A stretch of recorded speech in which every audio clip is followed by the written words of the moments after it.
today in Milan. Women's curling continues their round-robin play this afternoon. They'll take on Italy at 1:05. Men's ski jumping, women's monobob, and pairs figure skating all have medal events today. You can now find 92.3 The Fan on YouTube. Subscribe to our YouTube channel and get the best content from our shows each and every weekday. That's 92.3 The Fan on YouTube. Headline sports news every 20 minutes on 92.3 The Fan. From the University Hospital Sports Desk, I'm Meredith Kane.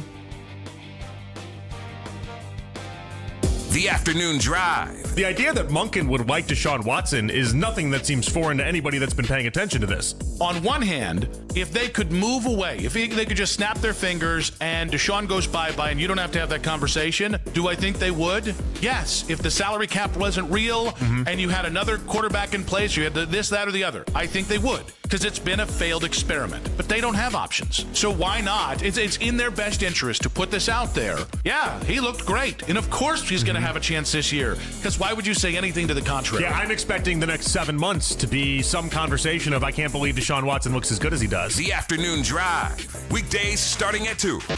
We are Sports Radio 92.3 The Fan.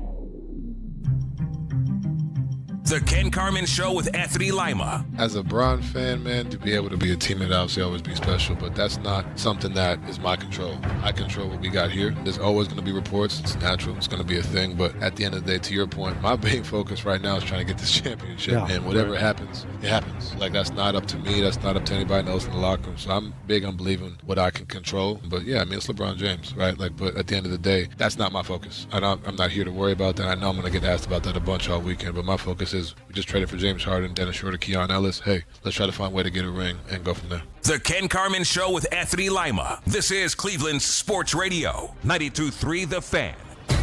And away we go. Happy President's Day.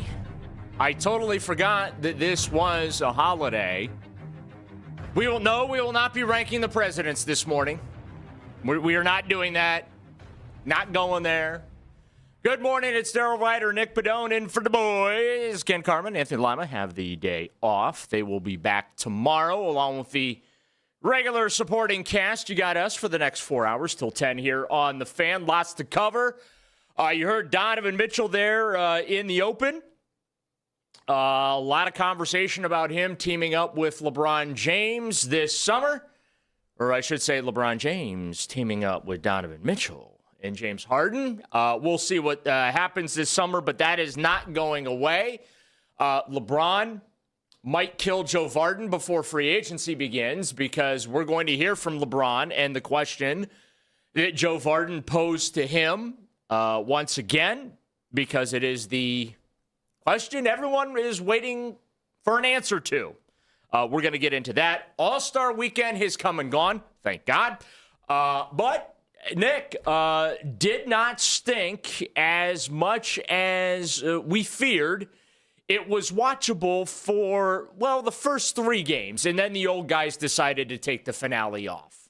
I just think the kids got out to that flamethrower start in that last game, and the old guys just didn't really know what to do. I don't know that they really took it off. I just think that the youthfulness really took everybody by surprise, but it did outlive expectations last night, and Anthony Edwards, after the game, who was the MVP, credited Victor Wembanyama, said Wemby took it serious, and the rest of us kind of fell in line. So this whole weekend, it felt like there was a lot of chatter about, like, face of the league, who's the next face of the league as we mull through this LeBron retirement or LeBron farewell tour stuff that awaits us.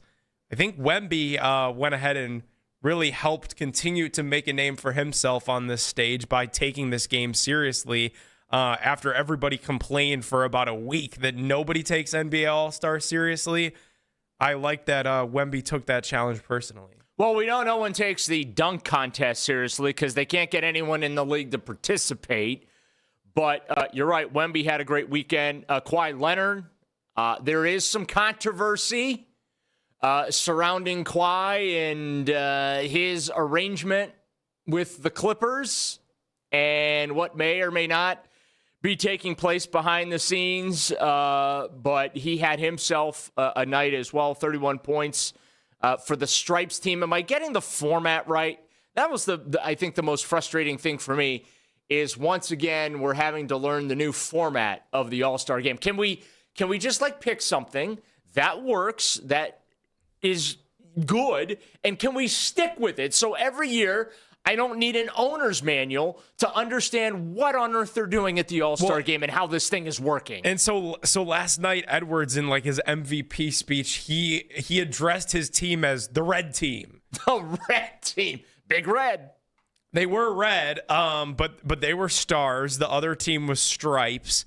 And you had a lot of guys afterwards saying, obviously the competition level was really good, but there were a few guys that put out there, let's get back to East versus West is probably a little bit easier to stomach. Well, I have a theory as to why the competition got dialed up a little bit. They were showing off. They were showing off for former President Obama. He was courtside with his wife and one of their daughters, and I think that is why. Former President Obama was in the audience courtside, and so they decided to show up and show off in front of him. That's my theory. I'm sticking to it because I think if he was not in the building, we would have had another dud. But they get on the floor, they see he's sitting there, and they're like, okay, let's pretend to care tonight. We got to put on a show for the former president. And they did. Well, for like 3 quarters. You think it was that? I think that was absolutely what happened last night. I think it was a lot of the pressure of just the week leading up, and everybody was just disparaging the All-Star game all week long, and it took a couple of the young players, namely Wembanyama, I think, at the forefront of let's take this seriously. And they did, and I was glad that they did. If it takes putting Obama courtside at these things every year for these guys to play hard, put them courtside every year if that's what it's going to take. Because you hate my theory? No, I don't hate it. I'll listen to it. I really think that everybody, including the NBA and the players, were tired of hearing throughout the week that nobody takes the All-Star game serious. Like you heard KD say, watch some of those old All-Star games that everybody romanticizes about. Like they weren't slapping the ground playing defense in those back in the day. Yeah, they were scoring 170 points with regularity. Defense optional until I think the final 4 minutes of the game. So I think that the tournament worked. I think the guys wanted to win. They wanted to advance. I mean, it was crazy that Team World didn't get a win, and I think that really bummed them out. Like you saw Wembanyama when they allowed the other team to hit that 3, when he was trying to communicate to them, force them to score a 2. It's overtime, and you could only go 5. Like Wemby was pissed. They cared. That's what everybody wanted to see going into All-Star Weekend. All the complaints and negative reviews going in was that nobody cares. You had Stephen A. Smith saying that he had heard from NBA Hall of Famers that they weren't even going to travel to Los Angeles to enjoy the game. And the quote that he gave was, the players don't care, so why should we? Well, I think the players shut everybody up during the NBA All-Star game because it looked to me like they cared. I'm not going to lie. I thought John Tesh doing the round ball rock for the player intros, I thought that was pretty sweet, right? He's kind of become a one-trick pony now, but yeah, he refreshed it for the new because the NBA is now on NBC and streaming on Peacock. But that was fun. I thought all the stuff surrounding the game was fun. Did you see some of the memes of KD on his phone? Yes, that is a whole nother situation that has seemed to blown up. Allegedly, Kevin Durant has a burner account. Again, this is alleged. We don't know. This account is alleged. He's come out and he's publicly admitted that he uses burners, and he's very online. He like pats himself on the back as one of the league's most established tweeters. And I guess burner account runners. So there is this account right now on X, the DMs of which I guess have been screenshotted and gone viral, and it is alleged that Kevin Durant is the one behind this account and saying all these disparaging things about fellow NBA players and stars and teammates, ex-teammates. And so there are video clips and there are screen grabs of him on his phone, and he looks like he got caught with the hand in the cookie jar. Again, I want to stress, we do not know that this, in fact, is Kevin Durant's burner account. This is all circumstantial evidence. But if the shoe fits, and there are prior allegations that have been admitted to, it's really not difficult to connect the dots. But, like, he's staring at his phone. He's petrified, like he has been outed. Again, this is what is alleged. We don't know if it's really Kevin. We did not get a post-game confessional from him. But I have a feeling this is going to dominate a conversation. There was a report that I guess the Rockets had a team meeting a few weeks ago about it. Now, then you have these AI accounts that take and they format stuff to make it look like news. Like the other day, there was a LeBron video that was done, which I'm convinced was done with AI. Because nobody wrote about it, and if it was legit, it was AI. It would have been headlines, but they made LeBron say basically that he thinks the Cavs are the favorites to win the NBA championship. Like, it's really creepy, the amount of stuff that, from a content perspective, that's being put out there through AI that looks legitimate, but it's 100% bogus. Well, we talked about this yesterday. So there is a chance maybe that this Kevin Durant burner account is all bogus. Maybe it's all AI and he's being punked and he's, got the look on his face. They use AI for an account that has like 70-some followers. Yeah. Have you not seen photos of the Russian bot farms? Okay, but we're going to, if somebody like Kevin Durant, we're going to say he's running a burner account. He's got 70 followers. 70 followers or 70,000? 70. 70 followers. That's the number. Okay. The encouraging thing is it said some promising things about James Harden. This is true. So if we're looking for wins here, especially for Kevin Durant, he gave a pretty glowing endorsement of James Harden. Everybody else, not so much. He said he was turning heads during his time with the Golden State Warriors when he would call out Stephen Curry on some of his shenanigans in film sessions. But James Harden's name found a way to come out with a squeaky reputation in the KD files. He's the only guy that did not get trashed by this burner account. And we have to attribute it to the burner account. The alleged burner account. Not Kevin Durant. Are you sure it's not James Harden's burner account? Wow.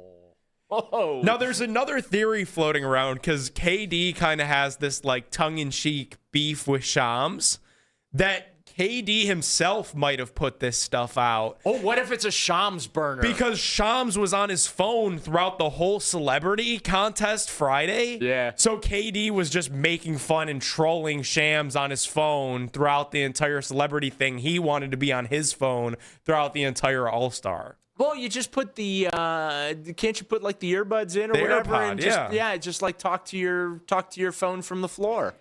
Like instead of being out there calling the plays, you call out your social media posts. You know what? I'm surprised they did not. I guess I probably should keep my bright ideas to myself. But I am waiting for the glasses to be worn by a player or players, and then they take the camera live from those glasses, and you're in the middle of the game.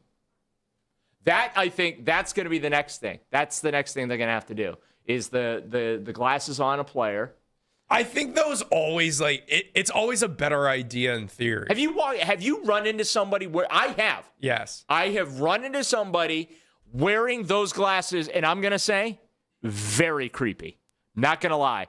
Very creepy knowing that someone is filming you with the little cameras in the glasses. It's kind of like the ref cam, though. Like, they put a GoPro on the ref, and then they cut to it, and it's like, 480p, and the rest of the broadcast is in HD, and the ref, is like moving all around, so the camera looks horrible. Or the goal line cam that used to be in the lower resolution until they refined the HD technology. I used to love the pylon cam. Pylon cam? Yeah. It is innovative. So they got innovative with with the All-Star weekend. And I don't know, was it a success? Did you enjoy the new stars, stripes, and world format? I think I got that right. 216-474-0092. Also, expectations for the Cavaliers. All-Star weekend is come and gone now. Now it's time to turn the page. Look forward. The stretch run is going to begin for the Cavaliers here this week as they begin the unofficial second half of the season, even though we're past the actual half point of the season. The unofficial second half of the season, the stretch run here. Trade deadline is come and gone, obviously. The Cavaliers were very, very busy there leading up to the trade deadline, made the biggest splash by getting James Harden for Darius Garland. They are the odds-on favorites to win the Eastern Conference right now. I don't know that they're going to win the NBA Finals. We had Spencer Davies on our show yesterday, and he talked about how next season, when LeBron James is going to be a member of the Cavaliers, that is when the Cavs potentially could climb the mountaintop as well. And LeBron, he did what he always does at All-Star Weekend, and yet, for some reason, he made waves. I don't get it, but we're going to talk about it next. It's Daryl Ryder, Nick Padone, and for the boys, Ken and Anthony have the day off with you till 10 here on The Fan. Listen up, basketball fans.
Schedule a free inspection with Ohio Basement Authority, a groundworks company.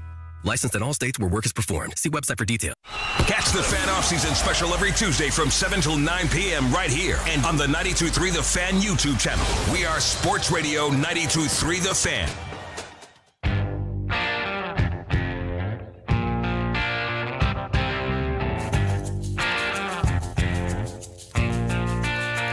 Back with you on The Fan. Happy President's Day. Daryl Ryder, Nick Padone filling in for the boys. Ken and Anthony have the day off. They'll be back tomorrow along with the usual cast of characters. NBA All-Star has come and gone as we now can look forward to the second half of the season for the Cavaliers, the stretch run, as hopefully they position themselves to do a little something in the playoffs following the James Harden trade. But until he retires, we know he wants to be. Like, okay, it's not whether he wants to be or not. We know LeBron James enjoys being the center of the NBA universe. Everybody lost their Cheerios over the weekend because he did not do the Saturday media spiel that they do, the media availability or whatever.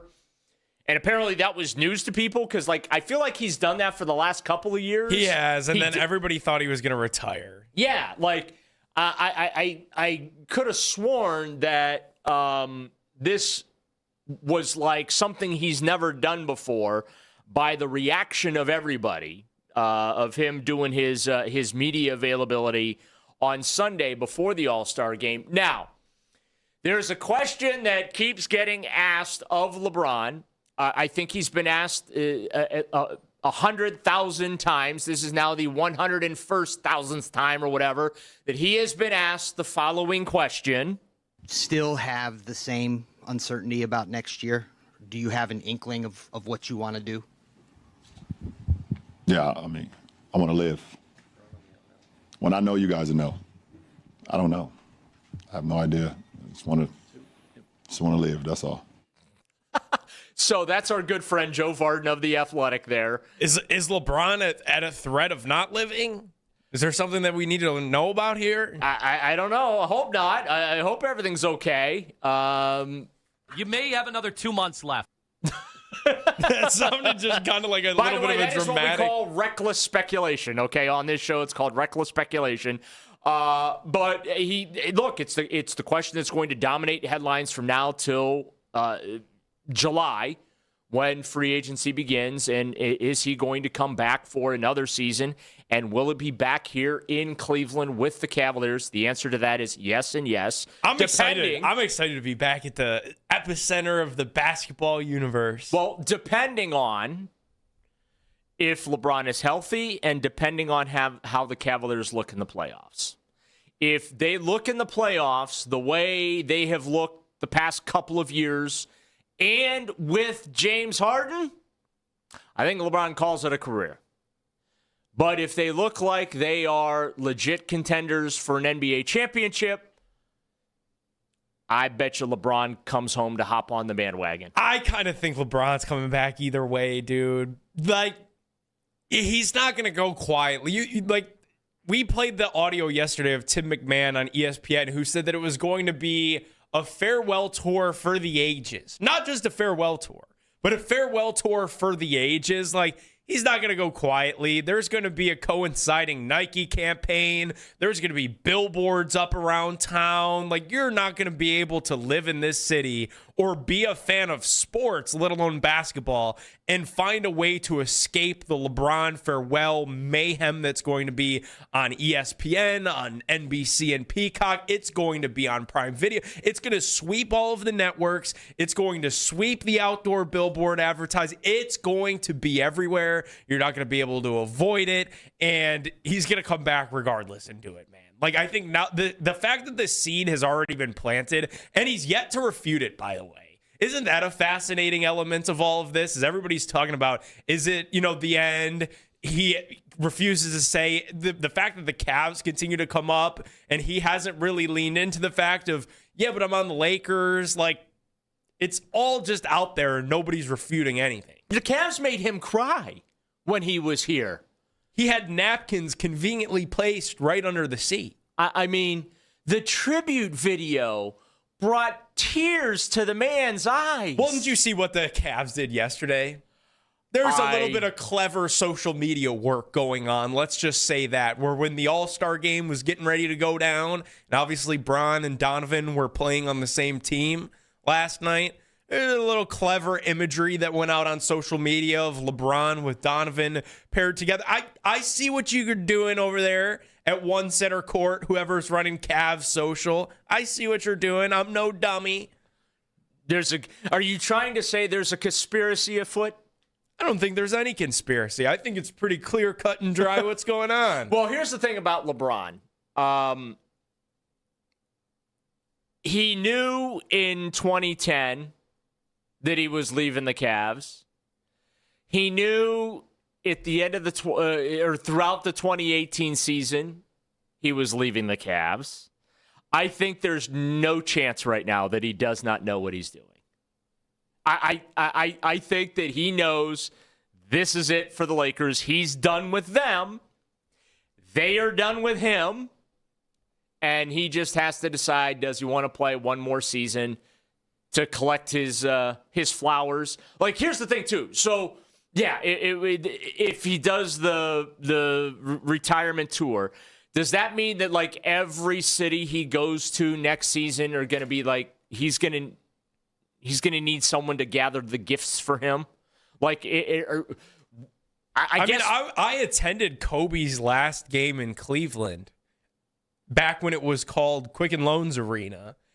Which was like 8 names ago. And that was like, it was like a surreal game to be at. Like, and Kobe and the Cavs never really had that heated of a rivalry other than it was Kobe versus LeBron. So It was always national TV whenever he was in town or whenever the Cavs were in LA. And there was that one distant rumor the one time that the Cavs and the Lakers talked about a LeBron-Kobe swap, and it never came close to material. But other than that, like, Cleveland wasn't a huge Kobe town. But when Kobe came here for that final game, man, there were grown men with tears in their eyes when they played the tribute video and they put "Thank You, Mamba" up on the screen, and he addressed the crowd at the end of the game. Like, it was a big deal.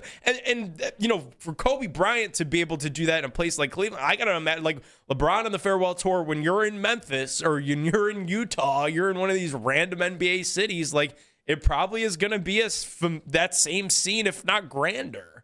Does Pat Riley come out to center court and just, like, hand his rings to LeBron? No way. Like he did during the 2010 recruiting tour. Well, they sat down at the table and Riley's just sitting there and he just starts showing off the jewelry to LeBron. Like, hey, I got one of these. I got another one of these. There's another one, and here's another one, and here's another one. You come to Miami, you can get some of these too, right? I mean, it was quite the recruiting pitch, and it played well, and it paid off for him. But it's going to be interesting to see how this summer unfolds and how much LeBron squeezes out of it. I'm not going to say he's going to mooch it, even though he's going to mooch it, but we're going to see how much he squeezes out of this summer because I really don't believe that the decision's going to be free agency starts June 30th. I don't think we're going to have a decision on June 30th. I think we're going to go into the 4th of July holiday with a decision yet to be made. I think that there's a good chance he's going to milk that for all it's worth. It's what he does. Okay, I'll hear you out normally, but like if this really is the farewell tour and wasn't it July when the letter, the whole letter thing came out, right? It was like July 2nd or something. I'm coming home. Yeah, maybe it wasn't right out of the gate with free agency. It wasn't like the first. I don't think it was like the first move in free agency. It was July 11th, 2014. Yeah. Doesn't he kind of deserve it, though? Like, this one time, I'll hear people out that traditionally these the decision stuff, it's drawn out. It's LeBron being LeBron. I get it. Dude, I used to be listen, during going back to 2010 and the decision, I was camped out outside the IMG headquarters there on East 9th Street. We were trying to see into the tinted windows of every vehicle that pulled into that garage. I remember seeing Pat Riley sitting in the back, coming in. All the teams, the Bulls pulled in, the Nets pulled in. All these teams came in. Everybody were doing their pitches. Yeah, to meet with LeBron. Yeah, it was quite the spectacle.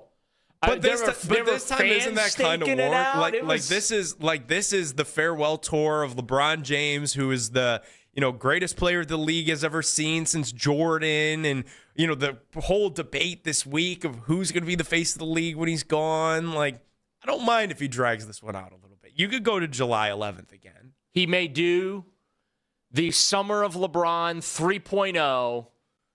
It's the summer of LeBron every summer. The farewell tour. Like that I think will be the title of things. I'm good at coming up with names for things. I think that's what it's going to be. It'll be fascinating to see how he executes it, because we know when he left Cleveland we don't need to get into. But when he came back, the letter on Sports Illustrated was really cool. The Lee Jenkins, yeah. When he departed, it was just the really classy, basic, clean Instagram post. Thank the city of Cleveland, was going to join the Los Angeles Lakers. And that was really the last that we had heard of him in quite some time, until he came back and did his media availability as a member of the Lakers. Left very quietly the second time. So curious to see what a potential return could look like and how that messaging would come through. Yeah, what platforms? TikTok. Especially because it's a farewell tour. Right. So he's done national television. And I think we're not going that place again. He's done a Sports Illustrated help writing it letter with Lee Jenkins. He's done the Instagram post. He's gone to the gram. So I think TikTok is next. I think that's where he's going to do it. Does he have a TikTok account? I don't spend a lot of time on TikTok. It's a rabbit hole that I found myself going down too many times, so I try and stay away from it now. But he's got I'd imagine that he or someone in his camp has an account that he runs for that. Because that's the last, right? Does he have AI do it for him? Do you know, sometimes I think you just try to sound old when you're on here. Is he on TikTok? Can he use AI? Like, you're just throwing out all of these buzzwords. A couple of years ago, maybe he'll announce it on Snapchat. You kids these days, and where you get your news and information from, not where I get my news and information from, and not the way I grew up back in the day, all of 25, 30 years ago. He does not have a verified account on the TikTok. He does not have a verified account. Unless I blocked him, which could have been a possibility. But Bronny has a verified account. Oh, he could use his kid's account. He has followed 0 people. Okay. And he has 6 million followers. Wow. Bronny's part of the package deal, though, right? Like in this whole come home I don't know if the LeBron Cavs will thing, have I don't know if the Cavs will have the roster room for him. He's a two-way guy. What's Luke Travers up to? Sorry, Luke. It's back to the down under for you. We're bringing back LeBron and Bronny. That's a pretty easy problem to solve. That's terrible. You make it sound like it's going to take some real calculus to get Bronny James on the charge. Oh, that's just mean. That is really, really mean. Listen, I don't think there's anyone that would not welcome LeBron back to the Cavaliers, including the Cavaliers. I thought Donovan Mitchell handled it about as well as you can when you're asked that particular question. There's a code. You're not supposed to talk about other players and other teams and things like that. I think LeBron is again. He's made the decision. He's just going to keep us all on pins and needles till early July to find out exactly what that is. And again, the Cavaliers are going to have to show him they are title contenders. And, that's what it comes down to. They're going to have to show LeBron they're legit title contenders. So a lot of pressure on the wine and gold here down the stretch. Because if they're a quick out in the second round, I don't know that that's going to be much of an enticing thing for him to come back to Cleveland. I'm just saying, just keeping it real. 216-474-0092. Second half expectations for the Cavs with James Harden in the mix. And will he be the guy that gets him over that second round hump that they have failed to do the past few years? It's Daryl Ryder, Nick Padone. We're in for Ken and Anthony. They'll be back tomorrow till 10 here on The Fan. Cleveland!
location at Lakeland Boulevard in Euclid, and online first, northeastfactorydirect.com.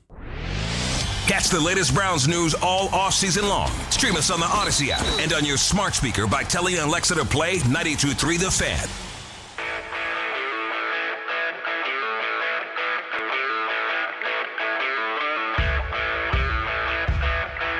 Back with you on The Fan. Ken Carman Show with Anthony Lima. No Ken or Anthony. The boys will be back tomorrow. It's Daryl Ryder, Nick Bedell with you till 10. Glad to be with you on a President's Day. Was definitely news to me when I woke up this morning that today, in fact, is a holiday. I totally forgot about that. Terminal Tower in the lovely red, white, and blue this morning. Looking good. Guess we're not ranking the presidents this morning. Is it a good omen for like Winter Olympics bets that today is President's Day? If you're looking to throw a little scratch down on Team USA, the fact that today is President's Day, we've got presidents. Some of these other countries don't have presidents. Well, I just looking for something. No NBA hoops to bet on. Got Olympics. You're just going to bet on the countries who. I'm just betting on America. Have presidents. I'm just betting on the red, white, and blue, stars and the stripes. You could bet on the stars and the stripes last night, the All-Star game. Fun moment last night. This is courtesy of NBC and Peacock. We saw Donovan Mitchell dap up former President Obama, who was in the House courtside. That is my theory as to why the All-Star game festivities. It wasn't an all-star game because it was like a mini tournament. The tournament. Right. It wasn't a game. It was like a series of miniature games. They turned the quarters into games. But, Donovan Mitchell got dapped up by President Obama. And then President Obama clowned Reggie Miller, former Indiana Pacer. This was fantastic. This happened on live television, too. I want to shift to Chicago. You mentioned the 90s, your time there, and that run by Michael Jordan in Chicago. Do you have a favorite moment during that time in Chicago during the 90s? I always enjoyed watching us beat Indiana. Oh, my goodness. Although I will do that to me. I knew you were going to say that. I will say that nobody terrified me more than Reggie Miller with a possible three-point shot at the end of a game. You did push off Michael on that one play, though. Come on, Mr. President. Everybody knows Did he push off in the Utah series? No, right? They didn't call it, right? No. Well, we gave it to you. You had to come back in Game 7, though. Former President Obama dunking on Reggie Miller on NBC and Peacock last night. Did he realize that he laid it on a little bit too thick? Because he was like, hey, it was fun beating Indiana in all of those series. And then he was like, but Reggie Miller, great player, always a threat to knock down the three. But it would be cool. When he said that live, I thought to myself, like, how cool would it be to be like, if you're the president of the United States, right? We see the photos, like very strenuous job. Like, and Obama did it for 8 years when he went in, the photos, side-by-side comparison of what you look like when you go into the White House to what you look like when you come out. Like, it aged Barack more than just the 8 years that he served in there. Kind of like a Browns coach. Kevin Stefanski came with a dark beard in 2020, and he left Cleveland looking like Santa Claus. It would just be so cool, like, to be a former, because, like, really 8 years of work, 8 years of, like, doing a career at that highest level, like, it'd be tough while you're in it. But when you're out of it, I would just go city to city, because Barack's a huge hoops fan. And I would just go watch all of these games and be the former president, dap up all the players. Like, I would just be out and about. Well, that's why I think they played hard last night, because he was sitting courtside. And they wanted to show off and show some respect as well. That I'm convinced by that. I think that we need to have former President Obama at all NBA All-Star games from here on out, just so the product is watchable. By the way, this Cavaliers segment is brought to you by Surfside Hard Iced Tea. Be sure to drink responsibly. Donovan Mitchell, of course, dapping up the former president. Donovan Mitchell, you mentioned earlier in the show, the post on Cavs Social. Coincidentally, standing next to LeBron James. Yeah. Donovan Mitchell was asked about the specter of LeBron potentially coming back to Cleveland to wrap up the career with the Cavs. And he did his best to remain Switzerland on that. Tried to play it right down the middle, but that is a real thing. Look, this may have been LeBron's last All-Star game. He's ineligible for league awards now, so his streak of being a member of the All-NBA team ends at 21 straight years. But that very well could have been LeBron James' last All-Star game. Think about that for a minute. Like, I'm about to tear up like LeBron did with the tribute video. It wasn't. It wasn't his last one. Oh, you think he's going to get the... You're going to tear up and cry for no reason? He's going to get the veteran nod next year again as well? He's scoring like 22, 5, and 6. I get that he's 41 years old, but like his number, and he's not the same player that he was. And you and me got into this yesterday, and some of the stuff with the turnovers and certainly the defense, and like it's not actually the same. Paying attention to what's going on in the game. Yeah, but when you look at the numbers, oh no, the numbers are insane. The fact that he's playing at an all-star level. He's not. How about this? He's not playing at a superstar level. Why are we playing like funeral music?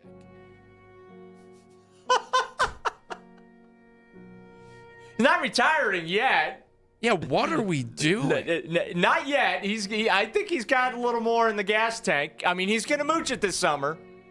Hey, real quick, could I also poke a hole in the hole they played? We need Obama courtside at every All-Star game. Why? They played hard last night. They were showing off for the former president. I'm telling you, it's exactly what happened. Here's the issue. On President's Day, I'm telling you, they showed off for the former president on President's Day weekend. I've got an issue with that being the long-term solve, however. Okay, because at some point, President Obama will, like the rest of us, no longer be around? No, the fact that the number one overall pick, the projected number one overall pick, Darren Peterson from Canton, Ohio, he's going to be the number one overall pick in the next NBA draft. He was 10 when Obama left office.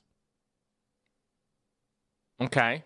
He was born in 2007.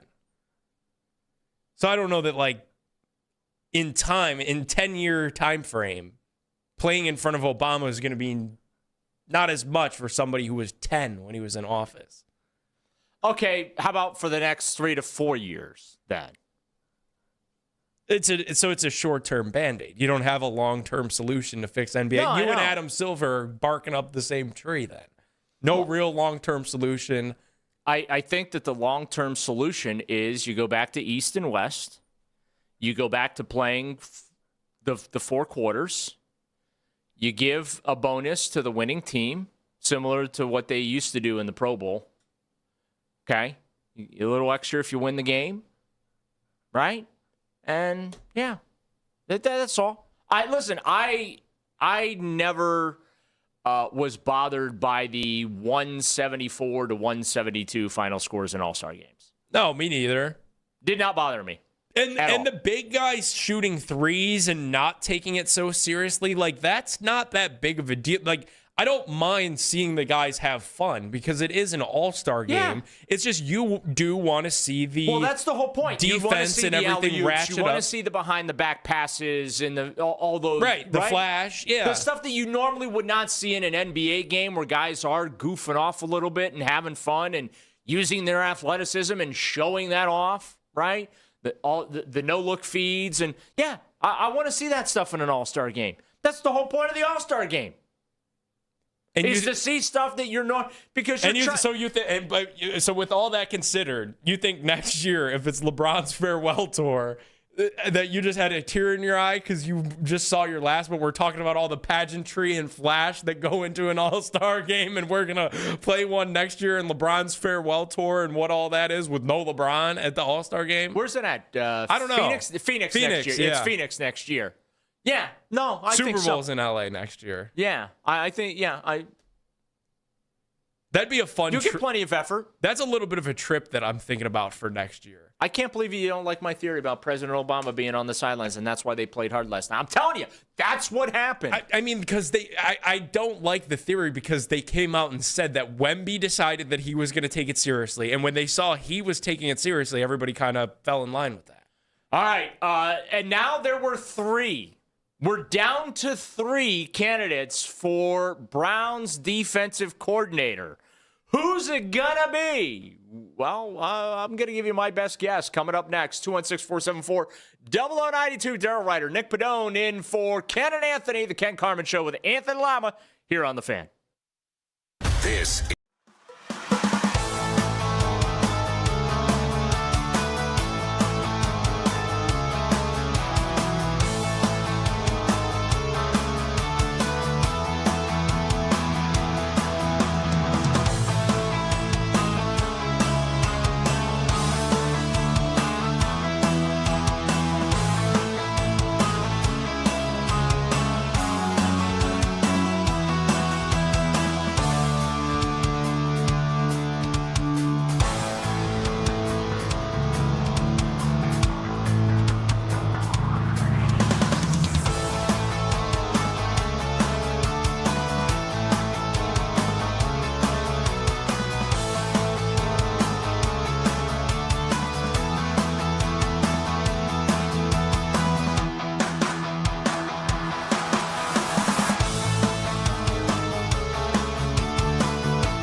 lock myself in somewhere now and then be unable to go anywhere else next year? Or do I want to give myself the flexibility of waiting a year and then being kind of the most desirable defensive coordinator out there? Listen for the MMQB's Albert Breer, Tuesdays at 5:20 on Cleveland's Sports Radio, 92.3 The Fan.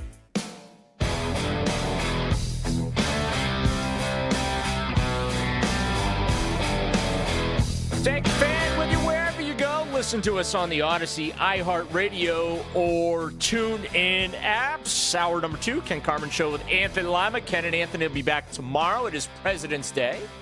Daryl Ryder, Nick Padone in with you until 10. Defensive Coordinator Watch 2026 rolls along well into our second week since Jim Schwartz told the Browns thanks but no thanks when it came to sticking around as defensive coordinator after they said, thanks for your application, but we are not hiring you to be the head coach. We're going with Todd Monken. We're going to be Monken, man. So they're down to 3 in this long, winding road that is the defensive coordinator search. Jason Tarver is the in-house candidate. And I kind of feel like if it was going to be Jason, this thing would have been done. So I don't think it's going to be Jason. You got Corey Undlin from the Houston Texans. And then you have Mike Rutenberg, who is the pass game coordinator for the Atlanta Falcons. And Undlin is the pass game coordinator for the Texans.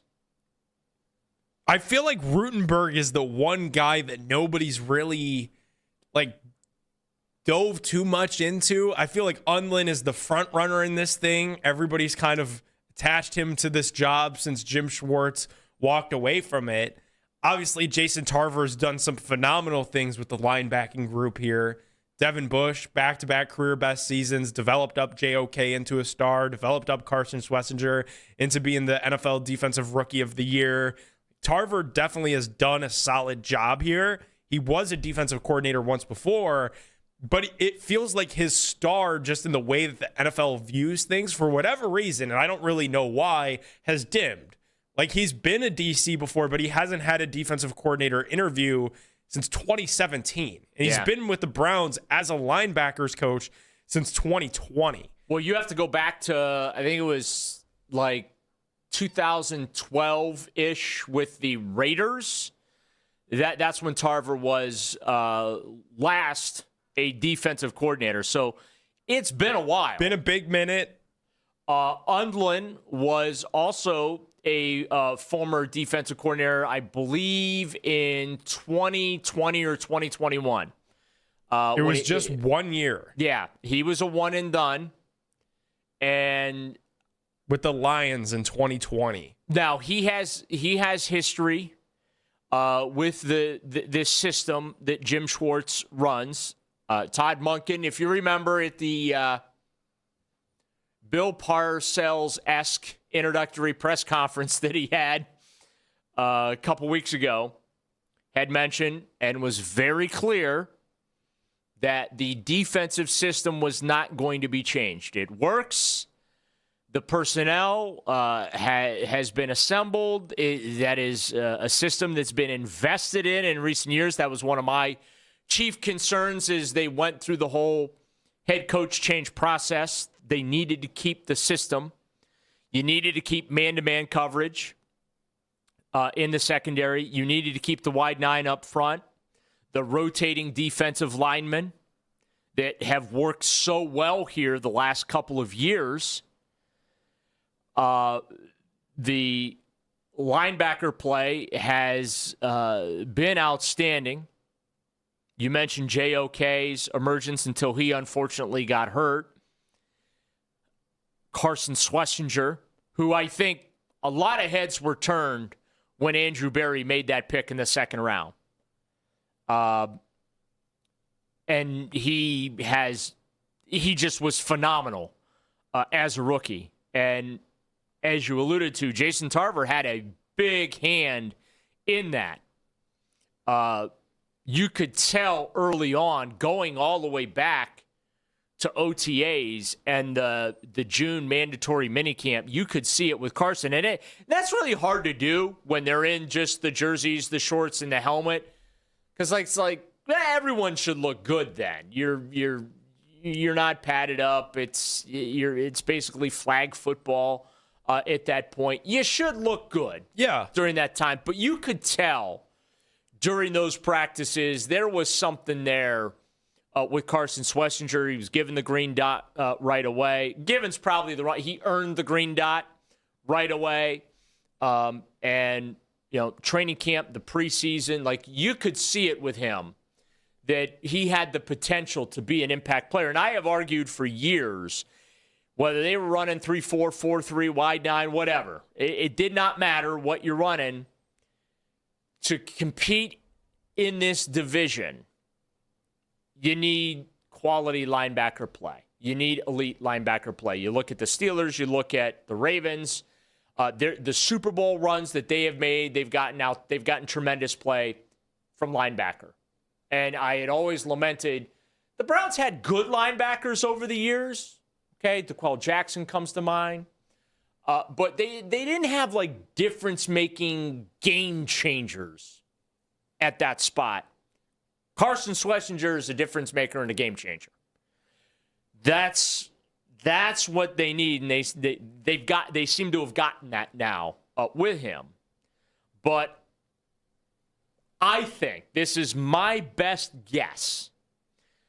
Whether it's now, whether it's within the next couple of minutes here, whether it's in the next couple of hours, hopefully next couple of days. Like I hope we're within 24 hours of them making a decision. Okay. I think that's fair. I think we're within 24 hours of them making a decision. Dude, we talked about timeline yesterday on the show. And I know you kind of... This has taken way too much time, by the way. This is day 10. So this is day 10. Way too much time. Of defensive coordinator search. It was 10 days ago when Jim Schwartz told them, see you later. Right. So you've had 10 days to get your affairs in order. You spent the weekend having these guys in Cleveland, interviewing with them in person. Something tells me we're coming to a conclusion very soon. And I think that's significant because this is the last week of prep that these guys have to do before the combine. I know I mentioned that yesterday on the Sunday show. Like, you've got today, tomorrow, Wednesday, Thursday, Friday, maybe Saturday. Yeah, I mean, the Senior Bowl was left to the scouting department. Right. And then guess what? On Saturday, bus leaves for Indianapolis. So you probably want to have the coordinator hired today so you could have tomorrow, Wednesday, Thursday, and Friday worth of combine prep with your new staff all together in the building. And we got into it yesterday a little bit. You know, the defensive side of the football, especially as it pertains to the NFL draft, you probably are in a good spot. And a lot of the scouting and prep work and all of that stuff is done by the scouts anyways. And those guys are obviously all still in place because Andrew Berry was retained as the general manager. So all of that is kind of operating independently of who the next defensive coordinator is going to be. But I think there's something to be said about a team that should want to have their affairs in order before a very pivotal moment in their offseason. Like, Jimmy Haslam came out after they fired Kevin and detailed how important the next 120 days was going to be for the organization, because in that 120 days, they were going to hire a new coach and obviously a new staff that followed. And then they had free agency, combine, draft. All of that was set to happen in the next 120 days. Well, we're about 30 days into the 120 days, and you still don't have a defensive coordinator. Like, you probably want to get that solved here today so you could focus on the next big item of your 120-day timeline is the combine. So looking at the current state of affairs on that side of the ball, they've got 3 defensive free agents that they have to make decisions on. Devin Bush. Like, that's a big decision. I would like to see them bring Devin back. That's a big one. Shelby Harris. I'd like to see them bring Shelby back. I don't know that they will, played a big role, veteran voice in the locker room, big rotational piece of what Jim liked to do up front with rotating those guys in and out like a hockey game. And then Rayshon Jenkins, the safety. They've got 2 restricted free agents, Ronnie Hickman and Mahmoud Diabate. So, again, I'd like to see him, obviously bring back Devin Bush, bring back Shelby Harris. I anticipate that Hickman will be back. I think Mahmoud will be back as well, unless they just get like some crazy offer, in free agency. Or I thought you were going somewhere else with that, especially with Rayshon Jenkins. Well, I thought you were going to say, or if the Browns have a crazy plan at safety. Oh, you mean by using the 6th pick in the draft on a safety? Yep. Yeah, Nick and I had that out the other day. He won that argument because he made a good case. I would like to see them, if that's the option, I'd like to see them trade back. You might not be able to. Yeah, I don't think that. I think there's a very real possibility you're just going to have to pick at 6. But I'd like to see them trade back and collect a pick for 27. So you've got another chip. So you have still have 2 first-round picks this year, and you have 2 first-round picks next year because, remember, you went 3 years without first and second-round picks. So it's important to stockpile them up, and I know people are going to hate that trade back thing. I'm on board with it. I just wonder, I think a first-round pick in 2027 might be a little bit harder to come by than the first-round picks were in 2026. In 2026, they were up for grabs. Yeah. In 2027, we know what this is with Arch Manning and potentially DJ Lagway, Julian Sayin, Lenoris Sellers. Like, you're going to have a lot of teams that are looking for a first-round quarterback because you could go through 2 years of NFL drafts where there's only going to be 2 quarterbacks in each first round. It's not very many. Supply and demand tells me there's going to be quite the demand and quite a supply in 2027. So those teams are going to be holding on to those trade chips. But as you and I have both documented, right now, as the NFL currently sits, nobody's got more ammunition than the Jets. Whoa. So I'd like to see the Browns try to get on that equal playing field so they could play ball in 2027 with the Jets if push really came to shove. Well, I just don't know if they're going to be able to do. If somebody comes knocking for the 6th pick, it's not as valuable as the 2nd pick was. You might have to be on board with getting an additional 2nd rounder instead of that first-round draft pick. Well, and Arch Manning better have a better season as well if he wants to be the number 1 overall pick. Well, all those do. I mean, everybody said that this year was supposed to be the year for quarterback. Remember, we came into the year thinking Nussmeier was going to be really good, and Cade Klubnik was going to be really good, and Sellers could be a first-round pick. None, 0 for 3 of any of those dudes that people had as Heisman favorites and future number 1 overall picks. We went 0 for on all of those predictions. So I'm a little hesitant as well about putting all my eggs in the 2027 quarterback basket. Well, Andrew Berry seemed to have a plan. But those plans might have been put on hold. We'll talk about that next. It's Daryl Whiter, Nick Padone, and for Ken and Anthony on the Ken Carman Show with Anthony Lima with you till 10 here on The Fan. If you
sports on 92.3 The Fan. From the University Hospital Sports Desk, I'm Meredith Kane.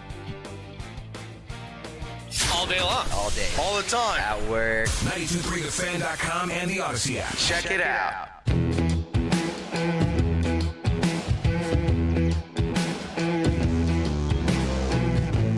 Defensive Coordinator Watch 2026 rolls along.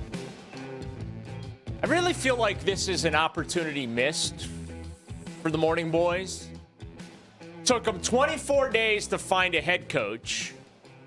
We're now 10 days deep into the defensive coordinator search. Can you just pick a guy already? We're down to 3. We got 3 guys left, okay? Texans pass game coordinator Corey Undlin, who, in my view, I think he's the leader in the clubhouse. Browns linebackers coach Jason Tarver did a killer job the last couple of years with that position group. And then Falcons passing game coordinator Mike Rutenberg. Now, Tarver and Undlin have actually done the defensive coordinator thing before. Undlin with the Lions in 2020. Tarver with the Raiders from 2012 to 2014. I also kind of feel like if it was an in-house promotion, Nick, this would have been done already. Right? It's the same thing when we got to this point with the head coach search. That was kind of why everybody cooled on Jim Schwartz, because it was like, wait a second. When they brought back half of the talent pool, at least they tried to bring back half of the talent pool for a second interview that they had first interviews with, it was like, this might not be going Jim Schwartz's way here because they're talking to quite a good bit of people for a second time. And if they really loved Jim, they could have just fulfilled that Rooney Rule and then proceeded along to hire Jim. So I think the longer this goes, the less well that it plays for Tarver, but I don't know. I could be wrong on that. Yeah, I mean, the fact that they waited out for the opportunity to talk to Nate Scheelhaus after the Rams got eliminated, or I should say they had the time to do it with the whole league rules and the way things were set up. And then, of course, the Rams got eliminated, so if they wanted to hire him, they could have. I'd still like to know, because it felt like he wasn't ready. And look, I think that's a name that you're going to hear here in the next coaching cycle after the upcoming season. In early 2027, you're going to hear his name again. You're going to hear Grant Udinsky's name again. All right? They weren't ready, and that's okay. I'm still convinced that Todd Monken is going to be a 1 or 2 year thing here. I don't see him being a 3 to 5 year coach. I don't think he makes it to the new stadium in Brook Park. Well, you and I discussed yesterday, just looking at what has already been said, Jimmy Haslam said they made the move to move off of Kevin Stefanski because this roster, this is Haslam's words, not mine, paraphrased, obviously, over the last 2 seasons, too talented to win 8 games. Eight wins over the last 2 seasons, not enough for what this roster has, especially defensively. Obviously, work to do on offense. So what happens if Todd Monken only wins 4 games this year compared to Kevin Stefanski's 5 from last year? And I know we got into this a little bit on the show yesterday, but are you really safe, or could you be one and done if they only win 4 games? Because, again, you're on this quarterback carousel, and there's no real way to get off the ride. Even though we all want to get off the ride, I think maybe Shedeur Sanders could help you get off the ride. I think they're just completely unrealistic about their expectations. Either that or Andrew Berry told them that he has assembled the next greatest up-and-coming offensive team. I mean, I think it's the latter. I think it's the Cedric former. Tillman, Isaiah Bond, Gage LaVarden, Jerry Jeudy, Malachi Corley, and Jamari Thrash. Those were your wide receivers this year. Your quarterbacks this year were Shedeur Sanders, Dylan Gabriel, and Joe freaking over-the-hill Flacco. Okay? Your running backs, Quinshon Judkins, who, by the way, killed it early, then kind of tailed off because the offensive line turned into a hot mess, right? Dylan Gabriel couldn't see over the line of scrimmage. Your offensive line was a rotating caravan up front. Your KT Levinston was a turnstile. At tackle, you were better off putting a cone out there. You're going to have to basically blow that whole unit up going forward. But, this was not a team that was going to win more than 5 games. But here's the thing. I think they thought that they could. They had a very high opinion of themselves that was completely unfounded. Daryl, the word that I would use to best describe what happened was a gross miscalculation of where they were at. They miscalculated where they were at. That was the offense that they fielded last year. They started Joe Flacco with the pretense that they wanted to win games early in the season so then they could develop up their young quarterbacks the right way and put them on the field when they thought they were ready. They genuinely believed that they were going to win games early last season. That's why I pushed back on people that was like, well, you know what this is. They were tanking last year. Folks, you don't tank with one of the most expensive rosters in the National Football League. It's not how it works. You tank, you get young, and you get inexpensive, so you stockpile draft picks and cap space. I don't think they were tanking last year. I think it was a gross miscalculation of where they were at as an organization. I think they spent all offseason, Daryl, smelling their own farts that we could get back to 2023 and what happened with Joe Flacco. That was the message that was communicated to the fans, was it not? Yeah, we're going to get back to what works. We're going to run the ball. We're going to go play action. And then when the regular season came around, where was it? Joe Flacco looked like a statue. All I know is the last 2 training camps. Well, not even the last 2. Training camp usually tells you what you're in store for. Okay? And I have a rule. If Daryl knows, you should know. Okay? And I can tell, if I can tell in training camp that your offense is a hot mess, it's going to be a hot mess. And it was a hot mess. This year, it was a hot mess. Last year, it was a hot mess the previous year. Okay, it was a hot mess with Deshaun Watson. Okay, could struggle to complete a pass in joint practices with the Vikings. They struggled to line up correctly against the Vikings. And lo and behold, that season, I think they led the NFL in pre-snap penalties. It telegraphs itself. There were drills last year where they struggled to complete passes with Joe Flacco on the field. So they had an overinflated expectation of whatever that was supposed to be last year. And, you could tell the receiving core wasn't that great in camp. Well, I mean, you could tell the receiving core wasn't that great on paper. Well, you don't even need to go to a practice to know that if you gave a random Browns, give me a city that doesn't have a football team. If you were to go to a random NFL fan in Montana, in Billings, Montana, and you handed them the Browns receiver depth chart, and you ask that NFL fan, is this team any good? They would tell you, no, this team is not very good. You cannot be a very good or a very serious NFL team when you have Jerry Jeudy as the number 1 wide receiver. Who was the number 2 receiver last year? Who was it supposed to be? Was it supposed to be Cedric Tillman? Yeah. That's not good enough. Yeah. You don't need to go to a practice to know that. You could show that to somebody that has never stepped foot in Cleveland, in Northeast Ohio one day in their life, and they'd be able to tell you this is not when good they when they signed Isaiah Bond. So I remember back in the day when the Browns would make a bunch of waiver claims and they'd be receivers too. Fans would celebrate like they just found the number 1 wide receiver for the team, the future number 1 off the waiver wire, okay? After cutdowns, late August cutdowns, they would act like they found the greatest wide receiver that was going to come in here and save the season and lead the team in catches and yards and everything. This is how fans would react to the waiver wire claims post cut to 53 day, right? And I felt like that's how the team and everyone was feeling when they signed Isaiah Bond. This guy's going to be the difference maker. He's going to take the top off of defenses. He's going to put up big numbers, explosive plays left and right.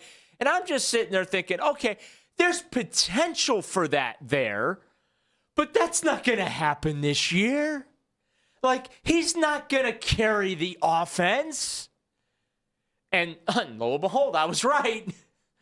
To be fair, though, I was right. The wide receiver core was pretty terrible. Isaiah Bond had the off the field stuff, and had he not, he would have been a 3rd round draft pick. And to be honest, that's how he played. He played about like an Andrew Berry 3rd round wide receiver draft pick. Right. He falls right in line with the Callaways and the David Bells and the Jamari Thrashes and the Cedric Tillmans. He did fall in line with. The good news was you didn't at least have to set the 3rd round pick on fire. You saved that 3rd round pick and you set it on fire with Dylan Gabriel, who nobody had projected in the 3rd round. But to be fair, I think a lot of that excitement was because of the pre-draft expectations that Isaiah Bond had, and obviously he fell wildly short of that because of the off the field. But like I saw that for what it was. There, yes, potential there. Definitely worth signing the kid, bringing him in, getting him up to speed, seeing what he can do. You know, maybe in a year or two he does develop into that weapon. But like, they wanted to act like right out of the gate that this kid was a finished product. Well, he caught a couple deep balls from Shedeur there at the end. And I said, look, you can see the potential, but he ain't there yet. But this is how they act. They act like they have unearthed the greatest find ever. Well, they do that with everything. I know. They genuinely thought Dylan Gabriel was going to be God's gift to football. Well, they were giving that guy snaps and OTAs. First rep in the 7-on-7s, it was Dylan Gabriel. It was plain as day that they looked at this guy like he was a future starter. The guy couldn't see over the line of scrimmage. I'd be standing in the end zone, okay? And the only reason I knew where Dylan Gabriel on the field, where he was on the field, was because the entire line had shifted that way. And I'm like, well, Dylan Gabriel's in there somewhere. Hey, football's going to come out of there at some point. Okay? Now, where it'll go is a topic for debate. Yeah. But that, like, and that's why I took a lot of heat during training camp. And by the way, I was right. But I took a lot of heat in training camp because I said he, shouldn't be ahead of the ball boys. And they got to be kidding me with this guy. And that's not Dylan Gabriel. So he's a great kid, by the way. He should have been a 6th-round pick. Great kid, should have been a 6th-round pick. Yeah, people are like, oh, what did Dylan Gabriel do? You have an axe to grind again. No, I didn't. It's just the guy wasn't any good.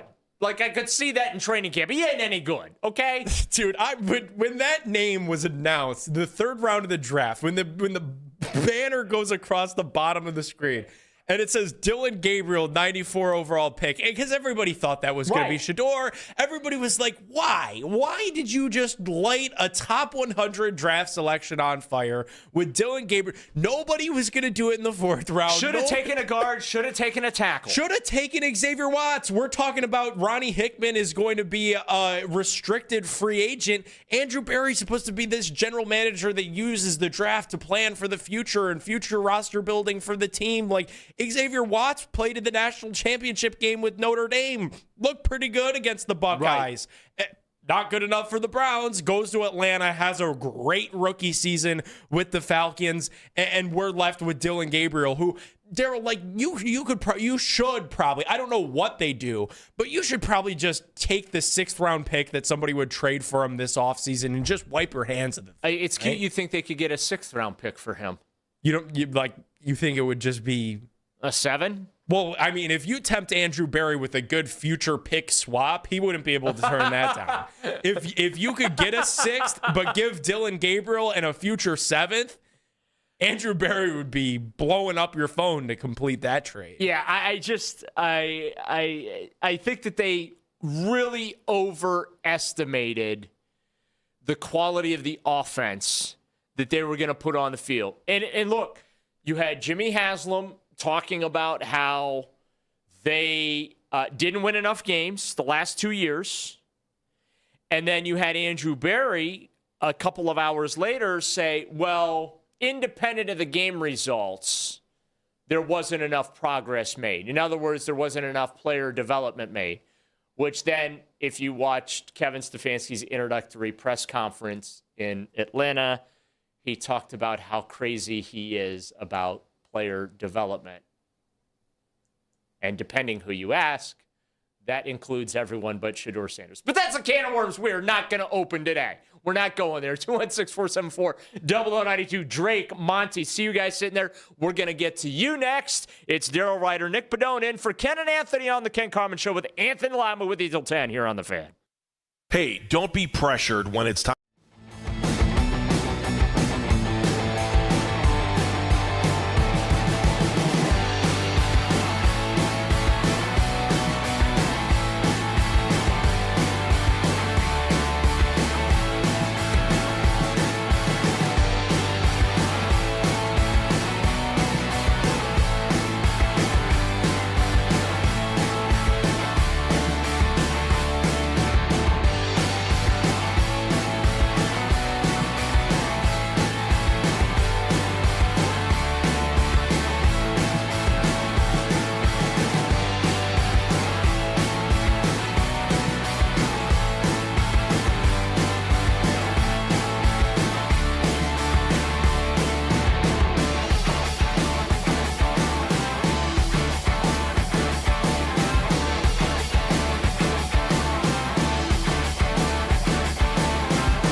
So even though, as you said, you anticipate having one of the younger teams, is the expectation that this team's going to win a lot more this year than we did last year? Well, let's be careful with a lot more, Daryl. But do I expect we'll win more games? I do. And I think we'll have a better team, better football team. And I think it'll be, what's Terry say? They're ugly to watch sometimes. We're not going to be ugly to watch, okay? And I actually take that seriously. I mean, we want it to be a fun team to watch, a team that plays hard, plays smart, and most of all wins.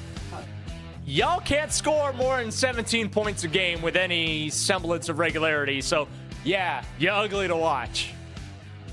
And you know what? Yes, you are. Terry Pluto, my good friend, is 100% right. You're ugly to watch. He wrote it. I'm going to say it. You're ugly to watch. There's nothing entertaining about watching you guys attempt to play the sport of football. You're not any good at it. You haven't been good at it for about 3 decades. You've had 4 good years where you've actually resembled a professional football team. Those years would be 2002, made playoffs at 9-7. 2007 didn't make the playoffs at 10-6. 2020 made the playoffs at 11-5, and 2023 made the playoffs at 11-6. Those are the 4 years since this team has been back where you've actually looked like you belonged on a professional football field. Maybe 4.5 years. I'll give him those couple of Greg Williams games. Oh. Jabril Peppers that Jim Donovan called in Denver, put a little pepper on it. Come on, don't tell me like you weren't believing a little bit. Because they went 5-3 with Greg Williams, who and has the highest winning percentage of any interim/head coach for this franchise since Marty Schottenheimer. And then they hired Charles Frederick Kitchens. Yeah, they did hire Freddie Kitchens. And that got John Dorsey fired. It got a lot of people fired, including Freddie Kitchens. But yeah, ugly as sin football for the Cleveland Browns. Especially these last 2 seasons. Another thing that you and I had touched on yesterday, the fact that the 0-16, 1-31, 4-win in that entire rebuild, the one thing about that group, they were not talented. You had Brian Body Calhoun flying around in the backfield. Like it was not a great roster. But those dudes played hard, and they were in a lot of close games. Even though they didn't win many of those games, that's what made 0-16 so frustrating, is it did feel like you were close in a good bit of those games. The Browns have played in a lot of blowouts the last 2 years, a lot of non-competitive games, especially there late in the third quarter, in the fourth quarter. If you're at home watching this thing, your eyes shouldn't be getting heavy in the late third quarter. You shouldn't be competing with people's nap schedules when you're a sport that only gets played 1 time a week. Like the Guardians should have to worry about competing with people who want to take a nap when they get home from work, and baseball's a little bit slower. Like that's usually the sport that has to be concerned that they're going to compete against people's sleep schedule. The Browns should be able to keep you awake throughout the duration of a game. But Daryl, I'll have to admit, doing some of these early morning pregame shows here, Jake and I got started early on those. I was fighting to stay awake in a couple of those fourth quarters because the game was out of hand. There were players on the field. When you were throwing to Sal Cannella late in those games when Shedeur Sanders was the starting quarterback, it was like, come on. We know what this is, and this isn't a very talented group, and it wasn't very fun to watch. It was boring. The Browns have had only 2 seasons since 1999 where they have averaged more than 25 points per game. They have had only 8 seasons since 99 in which they have averaged at least 20 points per game. That means they have had 17 seasons in which they have failed to average at least 20 points per game. 7 of those seasons were less than 15 points per game. There's an elephant in the room there. Yeah, they don't have a quarterback. Yep. And they haven't had a quarterback. And the closest that they came to having one, twice, Tim Couch, who they just had beaten to a bloody pulp, unfortunately, and destroyed his career, and Baker Mayfield. Baker was able to at least be available to play. I think he started 53 consecutive games, the most consecutive games by a Browns quarterback since Brian Sipe. You have to go back to the late 70s, early 80s, since the Browns were able to have that type of stability at the quarterback position. We're not even talking about, okay, can you play at an elite level. Baker played at a good level, occasionally sprinkled in was some elite level play, but it wasn't consistent. And then, of course, he got hurt, and that kind of began the beginning of the end of his time with the Browns. But yeah, I mean, so when I heard, Jimmy answer the question, Jimmy Haslam answered my question the way he did, and I wasn't trying to paint him in a corner, but you just got done telling us 24 days earlier you fired Kevin because they didn't win enough games with Cedric Tillman, Jamari Thrash, Dylan Gabriel, like Shedeur Sanders. Like, I can't buy that because your expectation was so skewed, right, and so unreasonable. Like you can legitimately say the Browns should have won one more game last season, right? And that was the London game against the Vikings. Carson Wentz walked down the defense 80 yards down the field. You gave up what ultimately ended up being the game-winning touchdown. Had you gotten the stop there to defend, okay, now you finish with 6 wins. Well, was 6 wins going to save Kevin Stefanski's job? Probably not. Well, and also the 1-win Titans marched into Cleveland and beat the Browns on their home field. And you lost that to happened I also. think the Jets were winless at the time. Or they had 1 win too. Like, you lost to two of the worst teams in the after they had blown up their entire roster at the deadline. Yes. They had the fire sale.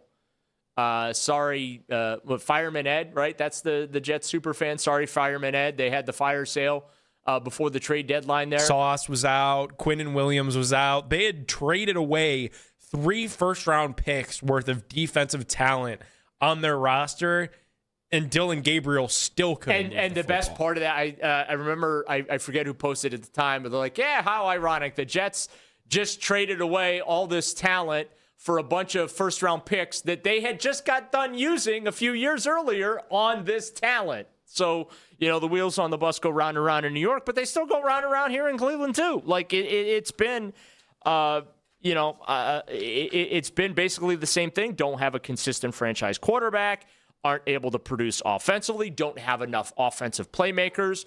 When they really, I'd say the 2007 season was the most consistency that they, from a production standpoint that they had gotten. But, Odell and Jarvis both averaging 1,000-yard seasons. Nick Chubb was still going strong. Like, that rivaled that 2007 season for the Browns in 2020, which was the COVID year of all years. But they got to find a way to be more watchable offensively. And that's, I think, part of the reason why I'm not getting caught up right now in the defensive coordinator search. Yes, it's important who Jim Schwartz's replacement is going to be. It's down to 3 guys right now. Hopefully they're going to pick one in the next couple of hours. Hopefully we don't wake up Tuesday still waiting for them to pick a defensive coordinator. I think they're between the Browns and the Raiders. I think those are the only 2 teams right now that have openings. That don't have a full staff built out. Yeah, that still have a help wanted sign hanging out there. Browns in Vegas. So, that, by the way, not good company to be in. So, hopefully they just pick one of these guys. But for me, I'm not worried about the defense. I'm worried about the offense. Yeah, we got to fix this offense. If we were worried about the defense, Jim Schwartz would be the head coach right now. Like, they hired Todd Monken because they've got to fix this offense. And Daryl, I don't know. And Monken's not married to any specific system. And look, it's why I think it's good for Shedeur Sanders. It's why, I hate to say it, but it's why maybe Deshaun Watson might have a new lease on life this year. I'm very realistic. I have no expectations that dude's going to be able to do anything. Like, nothing. His last good football came 6 years ago. Okay? So I'm not going to sit here and be delusional and sell you Browns fans on the potential that Deshaun Watson is going to be a factor, that he's going to be a difference maker on the field this year. I have no expectation. And that's not me just dumping on Deshaun because that's the easiest thing to do. It's because he hasn't played elite football in 6 years. And since then, Daryl, he's played 19 games total. Right. That's very hard to do for anybody. Let alone somebody that has that much mental and emotional baggage because of what happened off the field. I'm so good on the prospect of seeing Deshaun. Maybe we could get into a little bit of that, but I'm good on that. All of our guests appear on the Make It Right, Call Right hotline. Let's check in with Monty, who's hanging out in Cleveland on this President's Day. Good morning, Monty. Hey, how y'all fellas doing today? We doing okay? I wanted to... Happy President's Day. Hope you're celebrating accordingly. Yeah, happy President's Day to y'all, too. I just wanted to say this. First of all, I'm a Clevelander. I'm a Brown season ticket holder. I've been a Brown season ticket holder for 5 years. I'm relatively young. Okay. And one thing I'm going to tell y'all is this. I think a lot of Cleveland media, I love y'all, but I think y'all delusional if you think Shedeur Sanders ain't going to be the starting quarterback. No, I'm not. Listen, I'm the one that's saying that Todd Monken's hire is really, really good for Shedeur Sanders. Okay. All right. Number two. Now, I heard y'all say before y'all started opening up the calls that y'all said that y'all thought that Jimmy and Andrew was delusional about saying they should only win 5 games. Well, then you mentioned the Jets game, which clearly Justin Fields didn't do absolutely nothing. It was Bubba Ventrone. As a head coach, when do you go to Bubba Ventrone and say, listen, don't kick the ball to him. Kick it out of bounds. So now you win that game. I'm not a Dylan Gabriel fan at all. I thought he was snubbed by Kevin in that Vikings game. He played pretty good in the first half. He played pretty good at the beginning of the second half. Why not just keep going to do what you was doing? Kevin cost us at least 3 or 4 games last year. So that's what their point is. Even when Andrew mentioned the adjustment during the games, he didn't tell no lies. Did y'all not watch what we watched? Oh, I understand that we didn't. Unfortunately, I watched what you watch, and thanks for the call. So with that logic, then we're looking at 8 or 9 wins next year. If they won 5, Kevin cost them 3 or 4. You know what? Now that Monte brings that, I'm worried I'm going to lose my burger bet with Nick Wilson. Uh-oh. I don't want to have to buy that man more food. It's expensive enough taking him to a burger joint. I already lost one bet. I can't lose another bet to Nick. I don't want to hear that, Monty. I don't want to hear that kind of optimism right now. They ain't making the playoffs this year. But, yeah, they could win 6 or 7 this year. Look, just looking at the opponents, I think that is somewhat doable. 216-474-0092. What are your expectations for the Monken men? It's Daryl Ryder, Nick Padone, and for Ken and Anthony, the Ken Carman Show with Anthony Lima, live on the Fan till 10. This is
Drive with Nick Wilson and Jonathan Peterlin live on YouTube each and every weekday from 2 to 7 p.m.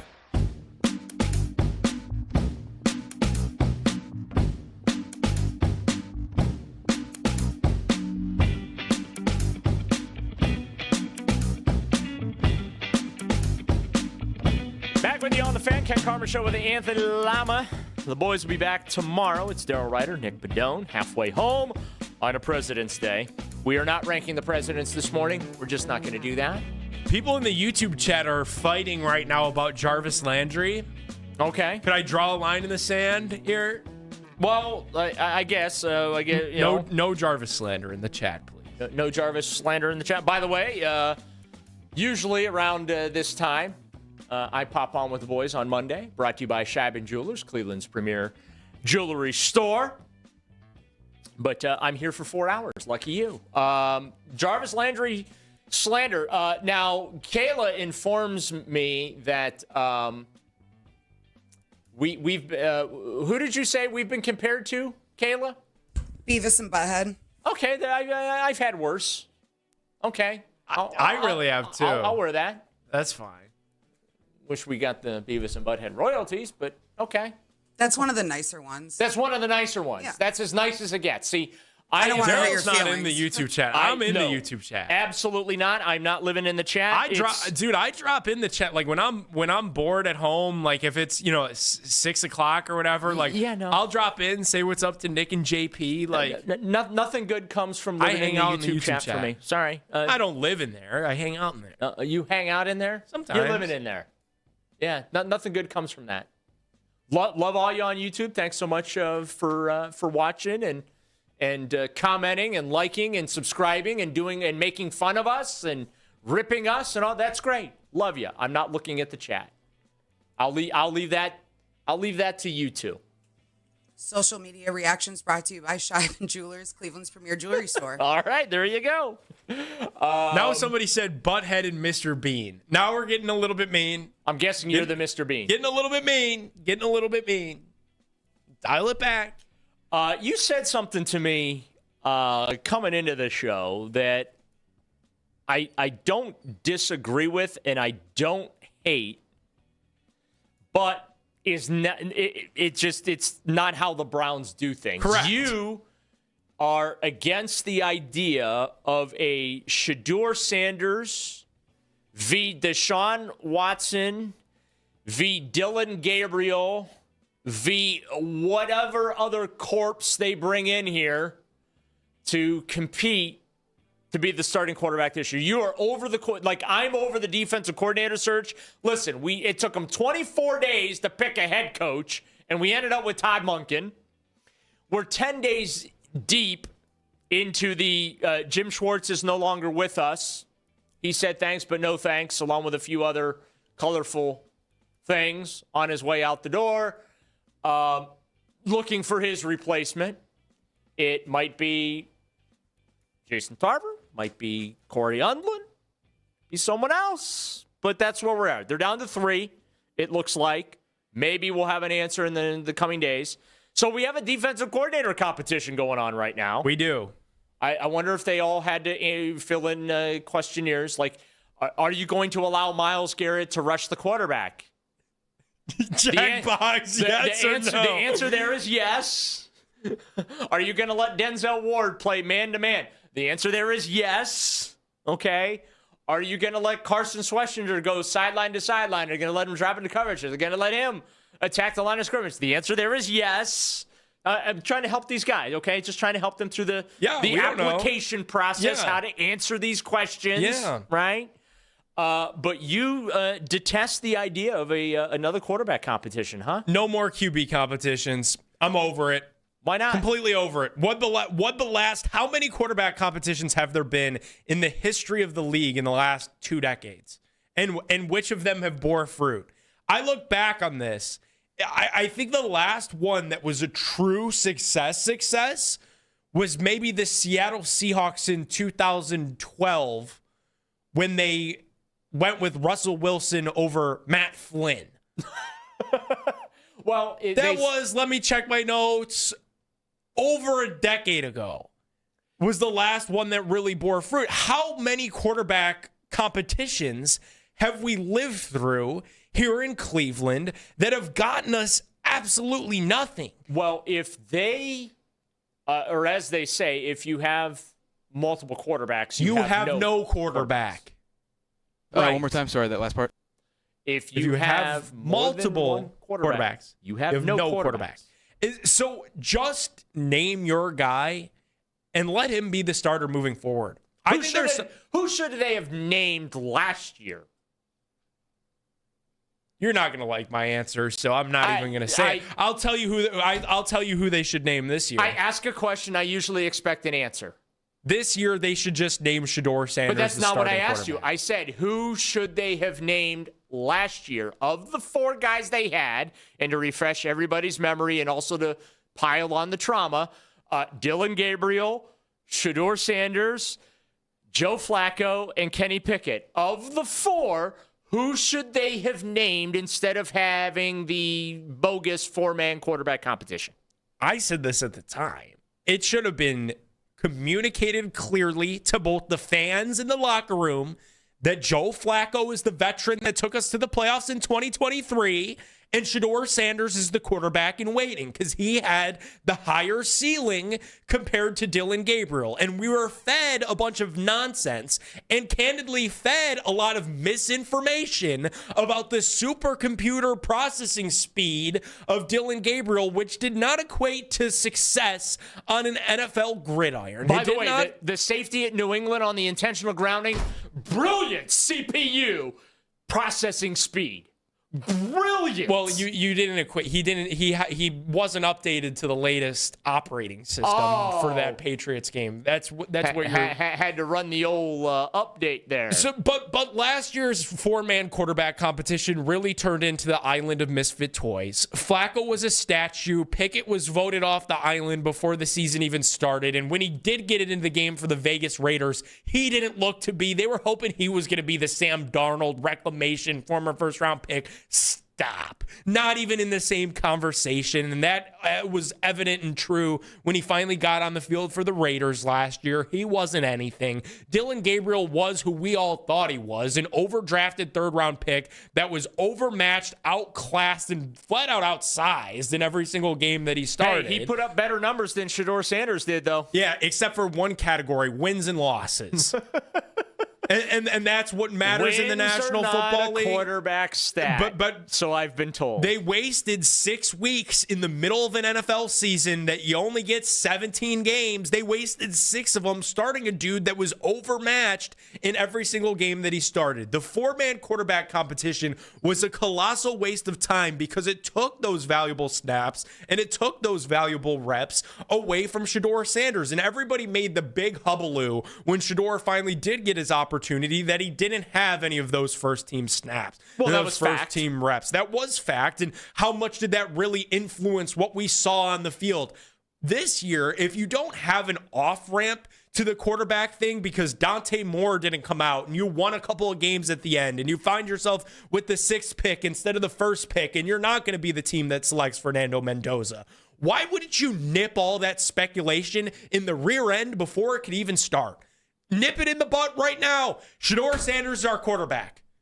Boom, done, complete. He's going to get the first-team reps in training camp. He's going to have all of the opportunity there in camp and in the preseason, and we're going to get him ready, and we're going to treat him like he's the quarterback of this thing moving forward. And if it pops, great. You just found your own version of Brock Purdy there in the 5th round. You could use the first pick that you've got, number 6 on a receiver. You could use 24 on a left tackle, and you're looking at 2027. How do we put a bow on fixing this offense? Maybe do you need a right tackle? Do you need a guard? Do you need another receiver or a tight end there in the 1st round? It makes life a lot easier. Or if not, and Shedeur proves that he's not the franchise quarterback in the 1st round, or the first team reps and the snaps and all that really didn't make a big difference, and he still takes the long sacks and he's still throwing more interceptions than he does touchdown passes. Well, same conversation. There's your answer. And in the 2027 NFL draft, you're right back to the well. Because what'd you say, Daryl, in the last segment? The most successful QBs that we've had in this sports town, Tim Couch and Baker Mayfield. What do those guys have in common? And let's give Derek Anderson his love for 2027. They were first round draft picks. And that's something that this organization hasn't invested many of. You've had 40-some guys rotate through here at the quarterback position. And It's only 42. a handful of them We're have waiting been on first-round 43 picks. this year, by the way. Right. And only a couple of them have been first-round picks. So invest in the position if you don't have anybody in the room now. And if you do have somebody in the room now, and the guy that showed at least an iota of promise, at least a drop of promise, is Shedeur Sanders. So no QB competition this year. We're not entertaining Deshaun Watson. We're not entertaining Dylan Gabriel. We're not lying to these guys as individuals or to our fans. And we're going to start the best option, that's Shedeur, and we're going to see what he's got. That's the only way to get off this ride. If not, we're buckled in to be on this ride for plenty longer. And I'm sick of being on this ride. I want off, and the ride operator isn't letting me off. You're not going to get an argument from me. I have said that the hire of Todd Monken was going to be good for Shedeur or be the best option for Shedeur over Kevin staying for a seventh year. It gives Deshaun, I think, a glimmer of hope because the reality is they're paying him $46 million. It's the final $46 million they owe him. Here's the other reality, I think they're going to want to see if there's any blood left in that rock. But Deshaun goes on field, plays well enough. What are you going to do? You're going to give him another $100 million? No, thanks. There's nothing more to learn there. That experiment has come to an end in everything except dollar amounts paid to bank account. We've got all of the answers we need on the Deshaun Watson front. In my estimation, we've got all of the answers we need on the Dylan Gabriel front. There's one guy that exists in that building right now that we don't have all of the answers on. Some people think that we might. Some people might think that the fact that he holds on to the football too long and takes those big sacks, and that's a hole in his game that was maybe mended but not completely repaired last year. I'm willing to find out in 2026 because I don't see any better options. Malik Willis, okay, maybe you could talk me into that. Shedeur Sanders still has more recent playing experience than Malik Willis does. And I'm not going to ignore what I saw from Malik Willis during his time with the Tennessee Titans. I'm going to shoot it straight with any of these guys. And Malik Willis, when he had the opportunity to be a quarterback for his own franchise, it was a colossal failure. Not just a failure, a colossal failure. Well, he only started 6 or 7 games. Like why? Because he was unplayable. No, his resume is the size of Shedeur's.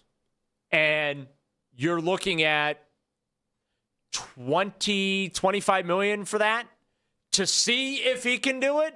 No. I'm with you. I would go with Shedeur. I would see what he can do this year. I'd love to fight you on this, but I can't. There's nobody else. I have no interest in Deshaun at all whatsoever. I really don't. I don't care. Let him stand and hold the clipboard. Let him be the mentor. Let him help. Right. Like he did last year. They said that he did a good job with that last year. Great. Let him be the second quarterback coach, the assistant quarterback coach. I'm totally fine with that. I have no interest in Deshaun. I don't want to see him on the field ever again, at least wearing a Browns uniform. And there's no way to trade him elsewhere to let him play, so he can just kind of play out the rest of his contract, helping see if we can make something out of Shedeur Sanders. That's where I'm at on that. I don't know that there's a better option for in the draft or in free agency / the trade market. You're paying Shedeur a couple $100,000 this year. Like, you might as well see if you can get lucky. 216-474-0092. It's Daryl Ryder, Nick Padone with you till 10 here on The Fan. Coming up next, or I should say coming up at 8:45, we've got a little bit of a stalker issue overseas that I think needs to be addressed. I'll explain that right here on The Fan. Hey, everybody.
Bundle and save with a new lower auto rate.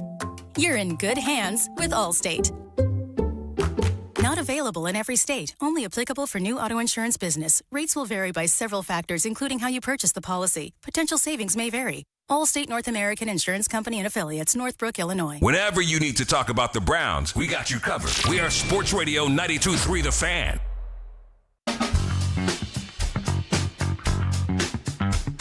You can listen to The Fan anytime, anywhere on the free Odyssey app or by telling your smart speaker to play 92.3 The Fan. And now you can find 92.3 The Fan on YouTube, including the Ken Carman Show with Anthony Lima from 6 to 10 a.m. Baskin and Phelps, 10 a.m. to 2 p.m. An afternoon drive with Nick Wilson and Jonathan Peterlin, 2 to 7 p.m. live each and every weekday on the 92.3 The Fan YouTube channel. Subscribe to our channel for free and watch all the best content from your favorite shows on The Fan live and on demand now. And I guess the chat is jumping this morning, apparently. Glad to have you. Daryl Ryder, Nick Padone in for Ken and Anthony. The boys will be back tomorrow. President's Day holiday coming up in about 20 minutes. We're going to get an Olympic update. The Browns are catching strays overseas. Also, too, I guess, I don't know, are you really attending the Olympics if you're not taking photos of Myles Garrett? We're going to cover all of that coming up in 20 minutes. But been talking a lot this morning about All-Star Weekend. Did that in the first hour. The Browns still have not picked a defensive coordinator. At some point, I hope they just pick somebody. If you have to flip coins, if you have to put the three names in a hat and draw one, I just pick somebody, okay? What if, the Browns are a very data-driven organization. They could play that game, especially it's starting to warm up a little bit outside. Easter could be on the mind, even though it's a couple months out. Maybe they just put a bunch of jelly beans in a jar, and the person that guesses the closest gets to be the Browns defensive coordinator. Maybe have them draw straws. Again, don't care how they arrive at the decision at this point. Just pick a guy, okay? It's been 10 days. It should not take 10 days to pick a defensive coordinator. You should. Listen, you're so data-driven you couldn't read the room that Jim Schwartz was going to be very unhappy he didn't get the head coaching job and might not want to be here. You're so process-oriented you couldn't figure that one out. You should have had plan B ready to go. Lack of playing on your part. I think they did. Clearly not, because we're 10 days into picking a defensive coordinator. Corian Lynn was plan B. We'll see if it materializes. They still haven't hired him. We'll see if it materializes. I mean, I kind of feel like it's between him and Tarver. But then again, I thought it was between Nate Shieldhouse and Jim Schwartz, and they hired Todd Monken.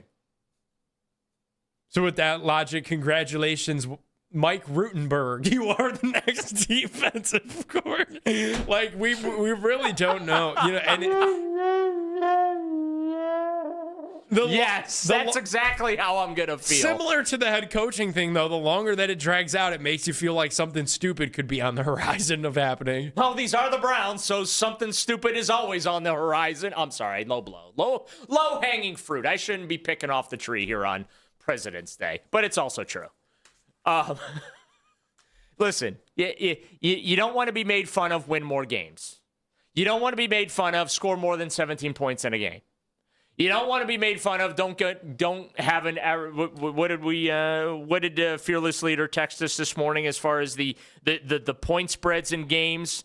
The last two how much they've lost. The last two seasons combined, the Browns have lost by nearly 13 points per game. Okay. During the 0-16 season, they lost by an average of 10.75 points. See, I was right. They were better when they were 0-16 when it came to point spread. Yeah, they weren't getting blown out as much. Listen, I would rather the Browns lose shutouts. I would rather they lose like 30-27 every week. Oh, good old-fashioned high scoring. Yes, I would rather them lose that way than the way they typically lose, where they barely score 15, 16, 17 points a game. Because then at least there's some entertainment value. Again, see, the Browns have lost sight of that they are entertainment, okay? And they need to be entertaining. We played the clip earlier, Jimmy Haslam answering my question. Like, so you're saying you're going to win a lot more games this year? And he's like, yeah, I wouldn't get carried away with it a lot, but we should win more. By the way, we're not going to be ugly to watch and all that kind of, what you've been, right? So be entertaining. Be fun to watch, right? Yes, watching Myles Garrett set the NFL single-season record for sacks, yes, that is entertaining. No question about it. But, like, offensively, man, be fun. Be entertaining. If you're going to lose, do it with some flair. Do it with some style. Okay? I will say, I think you feel that way because the defense is really good. And you feel that way because you want to see this offense get fixed because you know that the defense is actually really close. So if the offense could find a way to score in the mid-20s, say the offense on a weekly basis could give you 23 points a game or 25 points a game or 26 points a game. I'd take it. The Browns are probably pretty good because you know the defense, even if they do have a little natural regression in a post-Jim Schwartz world, you feel a little bit better about that because you understand what we're capable of scoring points offensively. And for the last 2 years with Kevin Stefanski, you haven't been able to score anything, and that's why the product has just been so bad. That's why it feels like any conversation that is had around the Browns just feels so dark. But because the defense is so close, like, I'm a lot more optimistic than you are that they could get this thing turned around quickly. Well, they got to rebuild the offense this offseason. I'm not optimistic because you can't fix everything in one offseason. I'm trying to be realistic. You don't need to fix everything. You need an offensive line. I'm not saying they're going to win the Super Bowl. Room. You need another tight end, and you got to figure out your quarterback. I don't know. Those are four pretty big, important things they got to get settled this year. But okay, we're not talking about winning the Super Bowl. We're talking about becoming more watchable. I know, and to become watchable, those are four things you need to address. Okay, so an answer on quarterback. We just went through that exercise last segment. We don't want to do the quarterback competition. But I mean, so if we're just talking, because I'm playing the entertainment card, right? I'm like, hey, you're boring, you're awful to watch, all right? So if we're gonna play that card, and just to be consistent here, to be fair and consistent on my end, then they should 100% go with Shedeur, because it might blow up spectacularly, but at least it's going to be entertaining. We never know what we're going to get on any given snap with that dude at quarterback, right? He could throw a 70-yard touchdown bomb. He could run for a 70-yard touchdown. He could throw a screen pass for a 70-yard touchdown. He could also lose 70 yards on a sack. Like, you don't know what you're going to, but it's going to be entertaining. It'll be fun to watch. Okay, so now we're down to three things. So I'm all in on letting Shedeur do whatever it's going to be this year. You got to figure it out. Trade down. Try and get a second first-round pick in the 27 draft, because I have a feeling you're going to be in a similar position you are this year. Yeah, you're going to have to bid against the Jets, which is going to be hard to do, right? I don't want them to lose their way into a top 3 pick next year, because that means we have to suffer through worse than what we went through this past season, right? And what we've gone through it in previous years.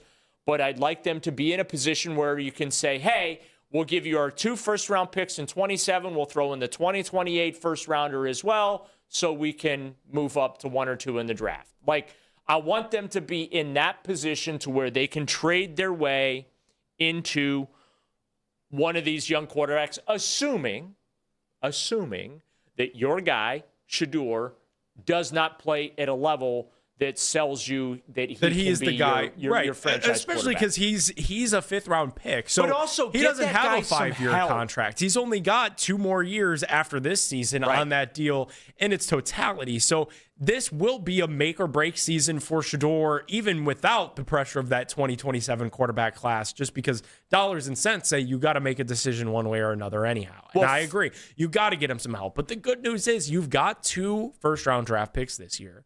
You've got a premium 2nd-round draft pick because you were so bad.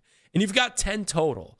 So, like, to your point about finding another tight end because David Njoku's going to be gone, you got to get somebody to, work with Harold Fannin Jr. Okay, the last 3rd-round pick that you spent on a tight end popped. That worked out in Harold Fannin. Right. And I'm not expecting that whoever they take in the 3rd or 4th round at the tight end position turns into Harold Fannin, but I don't need him to. Well, you already have your number 1 tight end. Right. Okay? You have your David Njoku replacement in Harold Fannin. He showed you that last year. That was one of the positives that came out of last season is, okay, tight end, we can feel pretty good about it. I'm putting myself in Andrew Berry's shoes right now. Can feel really good about the number 1 tight end, but you still got to get some help at that position from a depth standpoint. Feel pretty good about Quinshon Judkins, right? I think everyone liked, for the most part, what they saw from him. Trailed off toward the end. Part he got banged up. Part offensive line. Okay.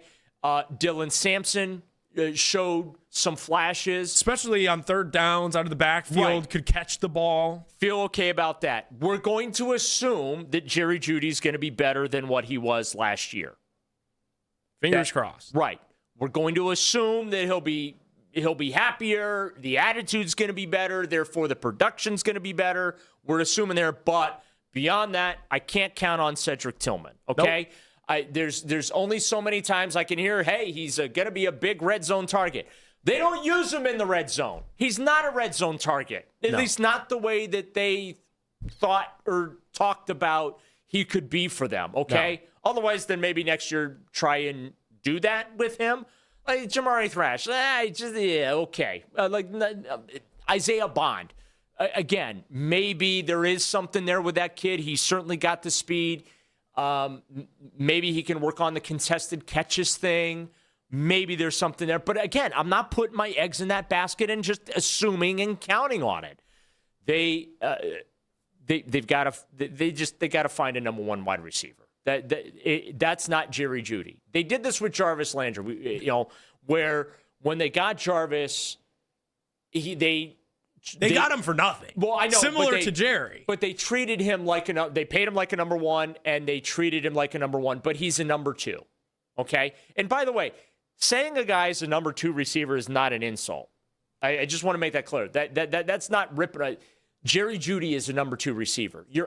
This is what the Browns do that drives me nuts, is they keep asking guys to do stuff because they're not good enough, they're not deep enough. The GM continues to fail. You're asking guys to be things that they're not out of necessity. Okay? And they need to get out of that cycle. Meat and potatoes draft. You had to have Jerry Jeudy play that significant of a role because in the 3rd round, you lit a top 100 draft pick on fire with Dylan Gabriel. It was nonsensical to do that. Get out of the cycle of forcing guys to be things that they're not. Round peg, square hole. Which then exposes them to criticism because they're not performing at the level of the position that you're putting them in. All right. I've been waiting to do this all morning long. I'm real excited about this. The Olympic Games are going on. We have our very own Olympic correspondent to take us through all the ins and outs of everything that's going on overseas. We're probably going to talk about the drone camera work, which is, by the way, awesome. We're also going to talk about the fact that Myles Garrett keeps getting stalked overseas. In case you have not known this, he's over watching his girlfriend compete in the Olympics. We're going to get an update from our Olympic correspondent of everything you need to know going on overseas. That comes your way next. It's Daryl Ryder, Nick Padone, in for Ken and Anthony. Ken Carman Show with Anthony Lima until 10 here on The Fan.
$6.99. And at a new pineapple lemonade sparkler or cooler made with tahini.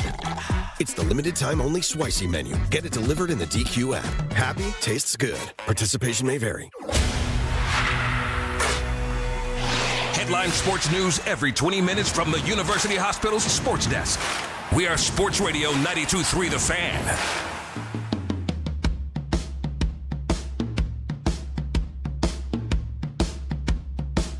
Oh, it is the moment you have been waiting for. I know I've been looking forward to this all morning long. NBA All-Star Weekend kind of got moved around because of Olympic coverage.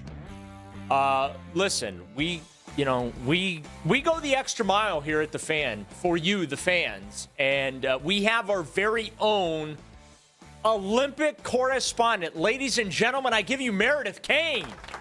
Now, if only I could be the correspondent from Milan, Italy, rather than Cleveland, Ohio, but... We didn't have it in the travel budget this year. You know what, it's okay. Maybe in 2028, I can go to Columbus for some of the soccer matches. There you go. We'll send you down. Okay, so let's start here. A medal count update. Has the United States been able to replenish Fort Knox with all the gold? No, actually, they have not been doing as well this Olympics as they historically have been. Normally, they're top two, and they usually win the medal count. But so far in the games, they're actually in fourth right now. So in first, we have Norway with 26 total medals. They've got 12 golds. Italy has 22 medals total, 8 golds. Netherlands, 12 with 6 golds. And the United States have 17 total with 5 golds. And they do the rankings based on how many golds you have. So even though the USA has more total medals than the Netherlands have more gold than the United States. Okay. So not doing that great so far, although there are a few gold medals that the United States could have won but didn't. So I kind of feel like I'm the only one allowed to tell Browns jokes. I have to kind of object to the strays the Browns have caught during these games. Myles Garrett is being stalked by photographers. They're shocked that he's at the games, apparently. His girlfriend, Chloe Kim. Yeah, to me, it's weird that people are so shocked that he's there. Like, why wouldn't he be? Because as far as I know, I believe that Chloe has come out to Cleveland for some of his games, right? When she wasn't training. Yeah. Like, I saw her on Carly Teller's stories because she was at a WAG event. So, I'm gonna have Nick here. We're not gonna name the company that put this out on social media. No free advertising. There's no free rides here at the Fan, but the Browns and Myles Garrett kind of caught a stray here, and I'm very upset by this. So Chloe Kim's career in the Olympics: 2018 gold medalist, 2022. Gold medalist. 2025 starts dating Cleveland Browns star Myles Garrett. 2026 silver medal. Are the Browns cursed in every sport? Wow. Although, silver is nothing to shake a stick at, but I saw that floating around the internet, and I was just like, aw. Yeah, if she didn't medal, right? That's the correct term, right? You medal, right? Yes. If she did not medal, I think the joke works.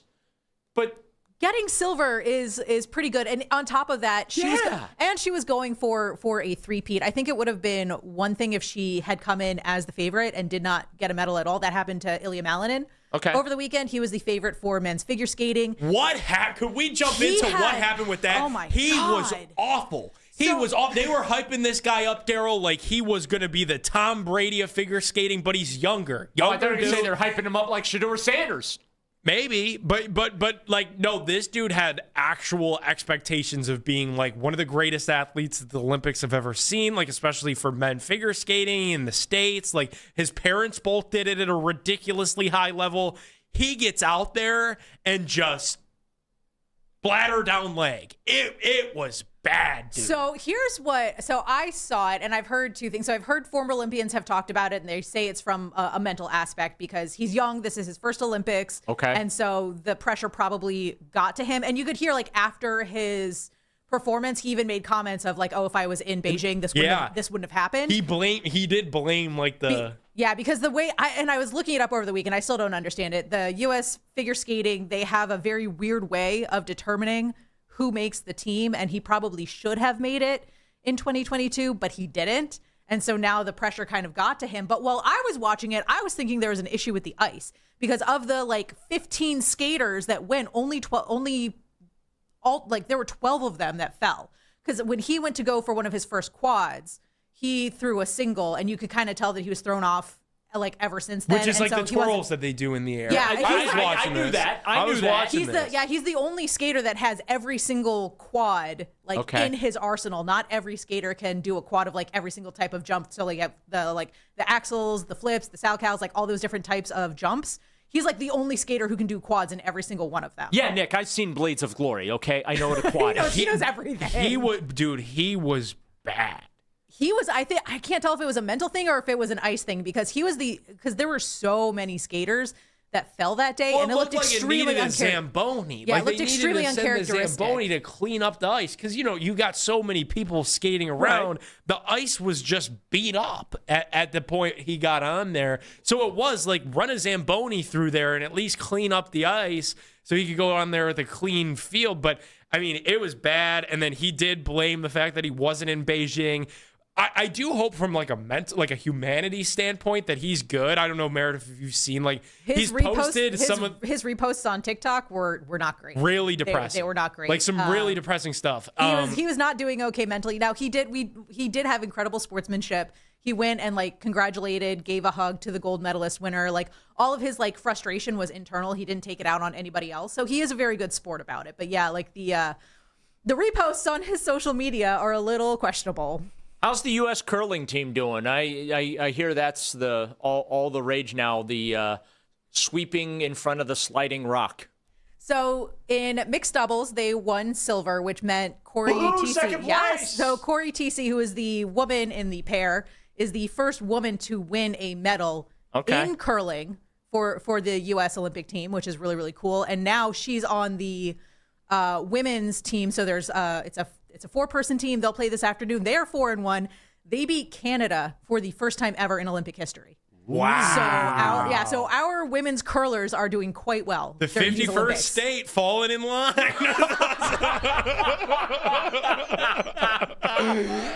Well, speaking of Canada, in curling, so this happened in a men's event over the weekend. Team Canada was accused by Team Sweden of cheating. I've got the audio for that, so this is courtesy of NBC. Apparently it's okay touching the rock after the hog line. I don't know. Or touching the rock. Who's doing it? You don't know it? Who? It's a couple. Who? I haven't done it once. You can off. You haven't done it once? I haven't done it once. Okay. I'll show you a video after the game. How about you walking around on my peel on the last day and dancing around the house here? How about that? Come on, Oscar. Just I showed you a video? I don't give a They were standing here. They didn't call it. Your teammate already There's like an episode of Letterkenny out there. Well, I have seen the video. The videos are everywhere. And is he touching it? Yeah, it does look like he got a little finger on the granite, which is illegal. So here's something that I saw. The index finger is extended. Now, I don't want to be levying any false accusations here. I'm just going to say the videos I've seen, the index finger is clearly extended. So here's the thing that I saw on Reddit. This was from Sweden Reddit, by the way. We're going to the Swedes on Reddit. Listen, you wanted an Olympic correspondent. You got an Olympic correspondent. This is Meredith Kane is the I-team of Olympic correspondents here. Move over, Peggy and Ed. So this is from Sweden's subreddit. The angle was pre-prepared by the Swedes. It's not a usual angle. The Canadians didn't know this angle existed. It's usually from the front where it's impossible to see whether or not they can touch the granite. The Swedes stated in the post-match interview that they made it into a big deal because the Canadians have done this before in other games. The refs never act, and they wanted to force them to more actively rule in the games. The Swedes can be heard during the game saying, "It's fine, Magnus is recording," referring to a guy from the Swedish television operating the camera from that angle. It was pre-planned. and expected, and it's the reason why Oscar was so confident that was on camera. So Oscar was the Swede that was getting cursed out by the Canadian player. Oh, okay. So they were like, so the Swedes They're were like playing 4D chess. Yeah, so that's why he was so nonchalant about it, while Team Canada is kind of losing his mind, dropping F-bombs, dropping other bombs, and Oscar from Team Sweden was like, okay. You know what? We'll just I check like the camera. a little curling controversy at the Olympic just check the Games. camera. What do we know about the guy that cheated on his girlfriend or whatever and then came out about? Do you know what I'm talking about? Yeah, so that was a Norwegian, oh gosh, it was one of the skiing events. I'm blanking on what it was. But that whole thing got very, very messy because not only did he come on television after winning bronze, crying about admitting, he's like, oh, I lost the love of my life, which, by the way, they were only together for 6 months. He cheated 3 months in. So clearly, love of his life, he cheats 3 months in.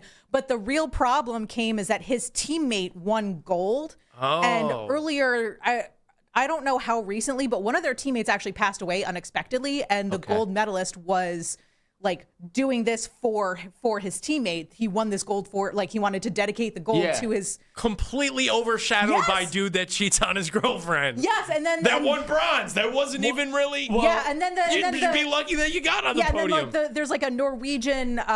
there's a rag out there that tried to reach out to the girlfriend. She spoke anonymously and was just like, I'm moving on, guys. Like, leave me alone. That was like, it's embarrassing for me. It's embarrassing for him. I want nothing to do with him. So like, in his attempt to manipulate this poor woman on national TV, it failed. And now he looks even worse because his gold medalist teammate was trying to dedicate his first place finish to their fallen teammate. And it became a whole thing. Well, I have seen plenty of story about them running out of protection at the Olympic Games. They didn't have a lot to begin with. I want to say the previous games I had 300,000 or so pieces of protection. I think this one there was only like 10,000.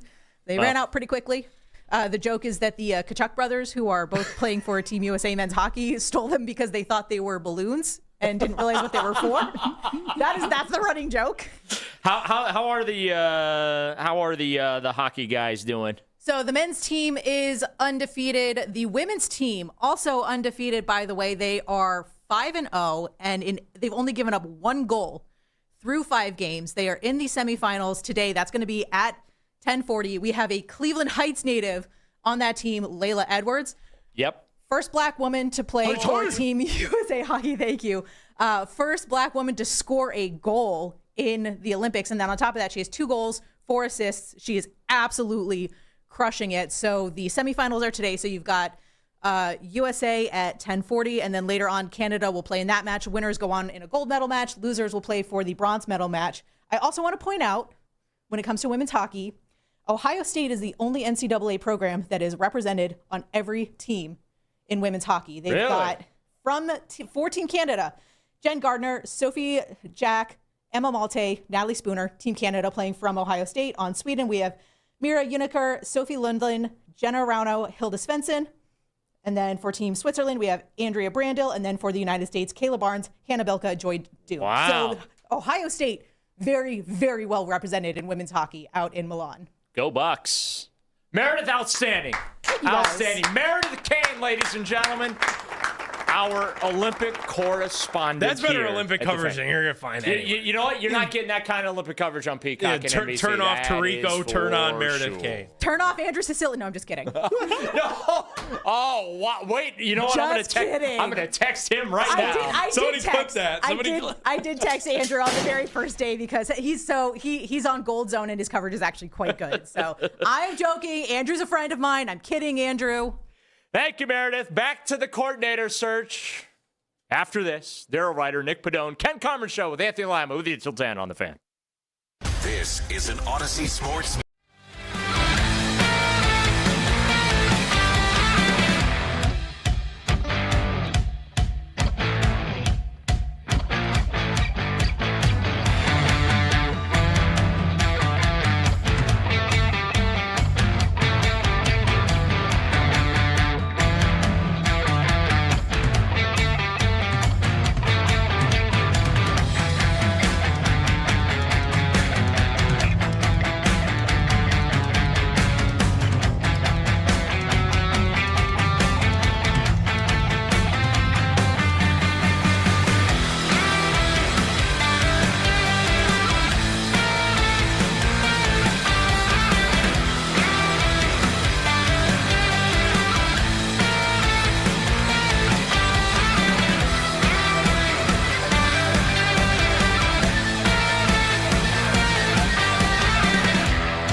Headline Sports News every 20 minutes on 92.3 The Fan. From the University Hospital Sports Desk, I'm Meredith Kane.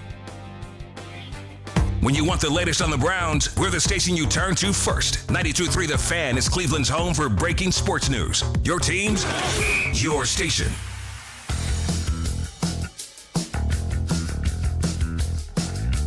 92.3 The Fan, looking for a winner right now. Enter the code DRIVE, D-R-I-V-E, at 923thefan.com before 10 a.m. for your chance to win a pair of tickets to the Cleveland Auto Show, February 20th through March 1st at the IX Center. See the hottest new cars, trucks, and SUVs. Parking always free. Buy tickets at clevelandautoshow.com. Good luck to you. One of my favorite events of the year, the Auto Show. It is a fun event. Daryl Ryder, Nick Bedone, and for Ken and Anthony, the boys will be back with you tomorrow, along with the rest of the supporting cast. Kayla's here this morning. You just heard from our Olympic correspondent, Meredith Kane, who's also doing double duty on the 2020s and helping produce this thing this morning. We're down to 3 guys, in case you haven't heard, as far as the Browns coordinator search, which, by the way, can't end fast enough. They are dragging this thing out over the weekend. They did in-person interviews. Your finalists for this thing, Corey Undlin, he's the Houston Texans passing game coordinator. Mike Rutenberg, same position with the Atlanta Falcons. And then Browns linebackers coach Jason Tarver. Tarver and Undlin both have previous coordinating experience. They've done it before. I'm kind of going out on a limb and saying I think it's going to come down between Tarver and Undlin. But I remember saying similar things about the head coaching search. I thought it was going to be either Shieldhouse or Schwartz. They went with Plan C. Or I should say they went behind door number 3 and went with Todd Monken instead. So I don't know. Maybe that's good news for Mike Rutenberg. But we'll see. Keep it locked here on the Fan. As soon as there's white smoke puffing from the chimneys in Berea, we'll let you know. This is now day 10 that this has been going on. So we've had almost 35 days since Kevin Stefanski was fired. It feels like it's been a decade. Like this has not been a fast process at all by any stretch of the imagination. So we've got 85 days to go then on Jimmy Haslam's timeline that he put out there that next 120 days about that being important. Yeah. That was 35 days ago when they fired Kevin and he let that quote out. So we're over a month into their important, significant 120-day stretch. 85 days to go. Curious to see what they get accomplished here in the next 85, to be honest. Well, in those 85 days, we're going to have, obviously, the Combine. They'll begin the process, the pre-draft process, the top 30 visits. This time next week, think about that. The Browns will be descending on Indy Monday next week. I'm feeling pretty confident they will have a defensive coordinator by the Combine.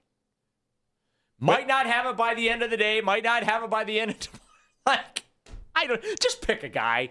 Just they what just are we tell doing? all 3, hey, who's free next week to meet us in Indy? Huh?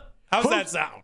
Who's free between April and next January? St. Elmo's, get us a reservation. You're really looking forward to that shrimp cocktail, aren't you? I'll be down there. Have you had the shrimp cocktail? Have you experienced it? Is the Pope Catholic? Okay. I'm just checking. I remember getting Nick Wilson I didn't tell him about the cocktail sauce. I just said, hey, you got to have the shrimp cocktail. He took a bite. He, like the rest of us, breathed free and clear for a good week after that. It's good stuff. Sticks with you, though. But, yeah, the Combine is next week. Hard to believe. We will hear from Andrew Berry. We will hear from, I almost said Kevin Stefanski. I know. No, we will. We'll hear from Kevin Stefanski, but he'll be with the Atlanta Falcons. But we'll hear from Todd Monken.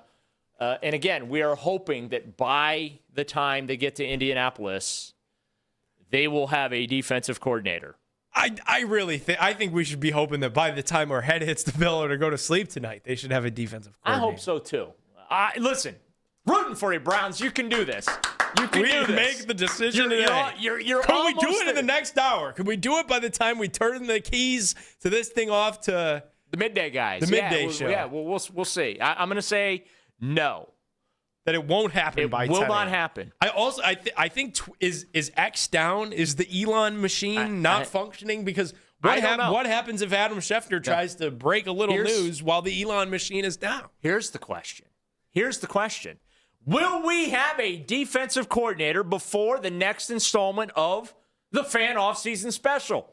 That's right. Every Tuesday night from 7 to 9, Jake Volnick, Lance Reisland, myself will recap all the latest Browns news and the moves ahead this offseason in free agency and the draft. You can listen right here on 92.3 The Fan. Stream us on the free Odyssey app. Watch every episode live on YouTube. I'm sure the chat will be bumping like it is this morning. That's the Fan Off-Season Special. Each and every Tuesday night from 7 to 9 right here on 92.3 The Fan. You know what? I'm going to say yes. I'm going to say that by the time we sit down tomorrow evening at 7 o'clock, we will have a defensive coordinator. And if we don't, I'm going to be very grumpy. I'm not going to lie. If we don't have a defensive coordinator by Tuesday night, I'm going to get real grumpy because this isn't that difficult. But as we know, the Browns' history is the Browns' history. Nobody makes the sport of football more difficult than they do.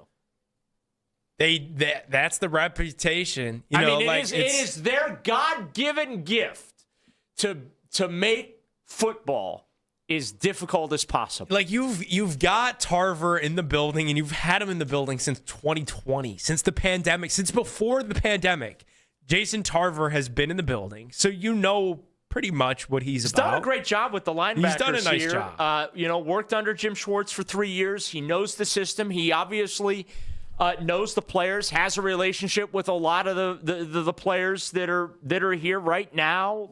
But then obviously it Unlin has the relationship with Monken. So which is more valuable? And I think this is my opinion. I want to stress that this is my opinion. I think it's going to be Unlin. I think they're going to hire Cordy Unlin. That's what my gut is telling me right now, which means, again, that's very good news for Rutenberg and Tarver. I think because you said Shieldhouse. But I thought for sure, I thought for sure that they were going to hire Nate Shieldhouse. I was convinced that they were going to hire Nate Shieldhouse. And not only did they take a left turn, they took 2 left turns because they didn't go with Jim Schwartz either. They went with Todd Monken. And look, so in this, Rutenberg is Monken. If you really think about the finalists, Rutenberg is Monken because Finkel is Einhorn. Einhorn is Finkel because he's the least talked about of all of these candidates. And the fact of the matter is, we're talking about an internal promotion in Jason Tarver, a guy that's done it before. Talking about a guy in Unlin that has the relationship. We heard so much about how AB and Shieldhouse really hit it off in that meeting that they had in L.A., but somehow when they circled the train back here to Cleveland, they got in the meetings, they made their decision, and it came out, and it was like Todd Monken. It felt like that was the guy that was talked about the least. No, you know who Nate Shieldhouse is, in my view? Nate Shieldhouse is Kevin Stefanski. You think Nate Shieldhouse? You were right. You were just early that Nate Shieldhouse is the head coach. Yes, they will. If Monken doesn't work out, they can circle back to Nate Shieldhouse. Great. I'm glad we've got that to look forward to. Like I said yesterday, could we please give Monken 365 days? Well, 365 different 24-hour periods. Rob Chudzinski didn't get 365 days. He did not. Freddie Kitchens didn't get 365 days. He did not.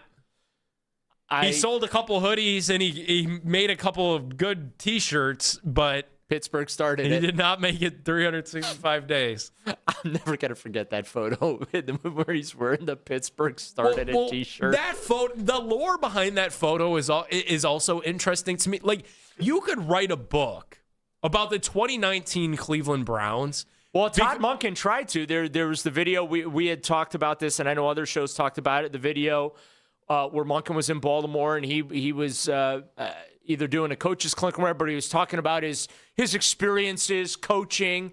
And when he got to the Browns, he just, was like, hey, we were our own worst enemy. We created all of our own distractions and, and whatnot. And people forget they cut a starting receiver. Antonio Callaway was a starting receiver who was released the day before that Thursday night football game against the Steelers.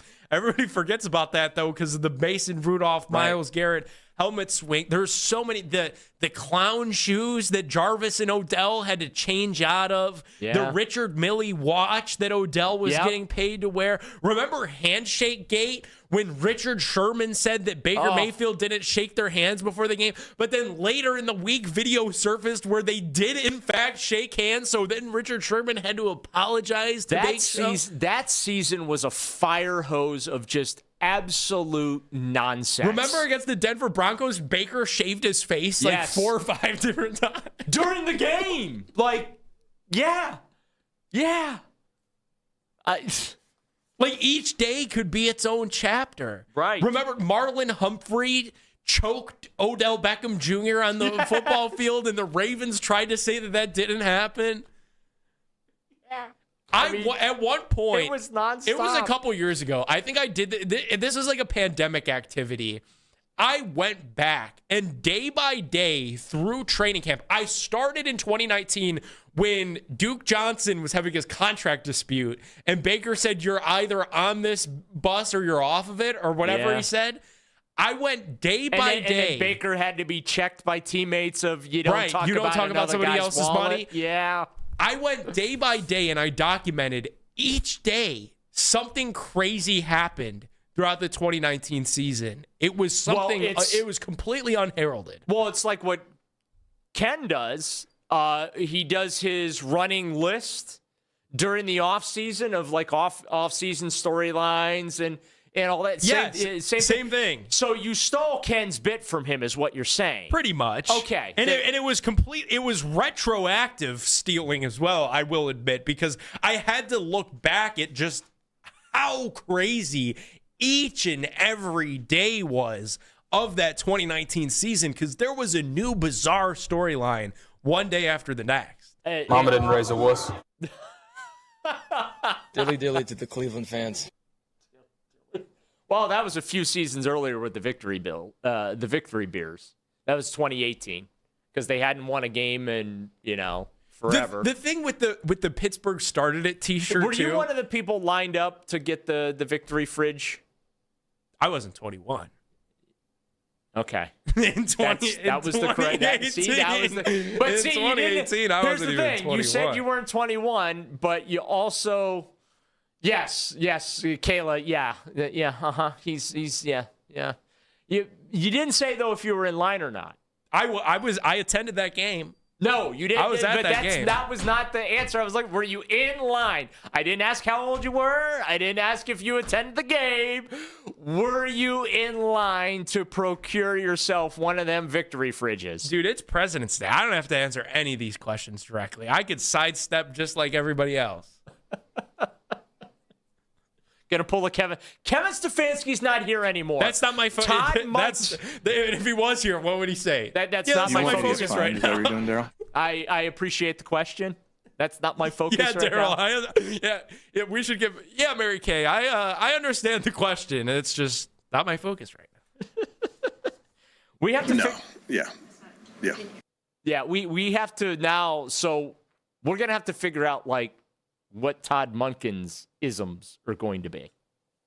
Like that's Monkenisms. Like what? So we already have the. All right, I'm not going to say that. I don't want to I don't even want to risk getting myself in trouble. But Todd Monken said something in his opening press conference that he had to immediately clarify about his ego. And I could, like when he said it, it took every ounce of my being not to just burst out laughing in the middle of his press conference because I couldn't believe he went there when it came to his ego and how he likes to be talked to and how he likes to be pumped up. Okay? Maybe we'll play the sound for you next. It's Daryl Reiner, Nick Padone. We're with you until 10. In for Ken and Anthony, Ken Carman Show with Anthony Lima here on The Fan. It's Anthony Lima for Fanatic Sportsbook with the trade.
forget. Join us. Follow and listen to The Moth wherever you get your podcasts. Talk sports deep into the Cleveland night. Overtime with Jake Volnick. Weeknights at 7. Sports Radio 92.3 The Fan.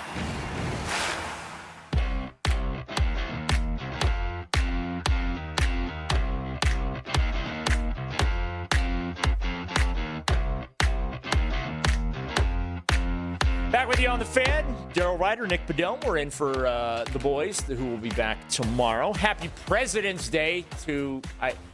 how do you celebrate President's Day? Is there like a parade? Or are we just gonna just take the day off and couch potato it? Do people obviously Ken and Lima do, because otherwise we wouldn't be sitting here, but do people really get President's Day off? I feel like after this I'm going to my regular job. President's Day, you gotta work. It's Monday. It's a Monday. All right, we used to be a hard-working town and take the day off on President's Day. The X machine is currently down, but our YouTube stream is not. And the chat has been rolling. Social media reactions brought to you by Scheiben Jewelers, Cleveland's premier jewelry store. What do we got going on in the chat as you have been living in there all morning long there, Nick? Coach CJ888. Shedeur starts this year. If he does well, he's the franchise quarterback at a great rate to build an offense around. If he's not the one, you trade him and get the Browns their franchise quarterback in the 2027 NFL draft. So Coach J888 in the YouTube chat, rocking with kind of what we laid out there a couple of segments ago here, Daryl. Well, we didn't talk about using him as an asset to trade him, but I mean, and for this year that right. He should be the guy that gets the first crack at this thing. The Patriots did this for years because they had Tom Brady. So they would draft quarterbacks, develop them. They'd look good in the preseason. Everyone would hype them up or whatever, and then they would flip those quarterbacks for picks. It's why Brian Hoyer, I think, re-signed with the Patriots, it felt like 12 different times as he moved around the league throughout his career. But unfortunately, the Browns have never been able to find themselves into a position where they can, A, find a starting quarterback and then use their backups for assets that just has never materialized. Maybe Dillon Gabriel could be an asset. Maybe they could get themselves a 7th-round pick for Dillon Gabriel. What they get for Josh Dobbs a couple of seasons ago? Is it a 5th? Yeah, they were able to flip him, I think, for a 6th, if I remember. But, where they're at right now with this whole situation, and it pains me to agree with you. It was a classic Andrew Berry pick swap. It was Joshua Dobbs and a 7th to the Arizona Cardinals for a 5th-round pick. Okay. If they can use Shedeur to get something in the future, I'm all for that. Because you have two avenues. You either make him your guy, or he's an asset that you need to turn into something. Because I just, once you move off of him, I think you run into a situation where that potentially could be a little bit of a thing you have to deal with. Right. Because of his popularity, because of his notoriety, the social media following. And it's unfair to use that against him, but let's be real about it. Teams used it against him during the draft process, okay? There's no question about it. The teams used him during the draft process, or used his celebrity, if you will, against him, right? Well, we can't have our backup quarterback be more popular than our starting quarterback. We can't have anything said by our backup quarterback overshadow the starter, right? And that's just the nature of the beast, fair or not. That's what he comes with. That works both ways, though. So if you're ready for a Shedeur Sanders breakup, whether it be midway through this season, whether it be at the end of this season, if he's not the franchise guy, you better have a great plan lined up for what comes next because of how popular Shedeur Sanders is. If you break up with them and you let him out of town, somebody's going to be interested to see if they could get their hands on him as a project quarterback. Right. This is a little bit different from Baker Mayfield, though, who had a rabid fan base of his own. The Shedeur fans are crazy. So if you're going to move on from him, you better make sure it's for somebody like an Arch Manning, somebody like a Lenore Sellers, somebody that you're going to give the keys to the franchise to and really commit to and build around as your franchise guy. You better make sure you got that plan and it's concrete. Unlike some of these other plans that you've had that you've thought were good ideas and it's really just been a makeshift work in progress type plan.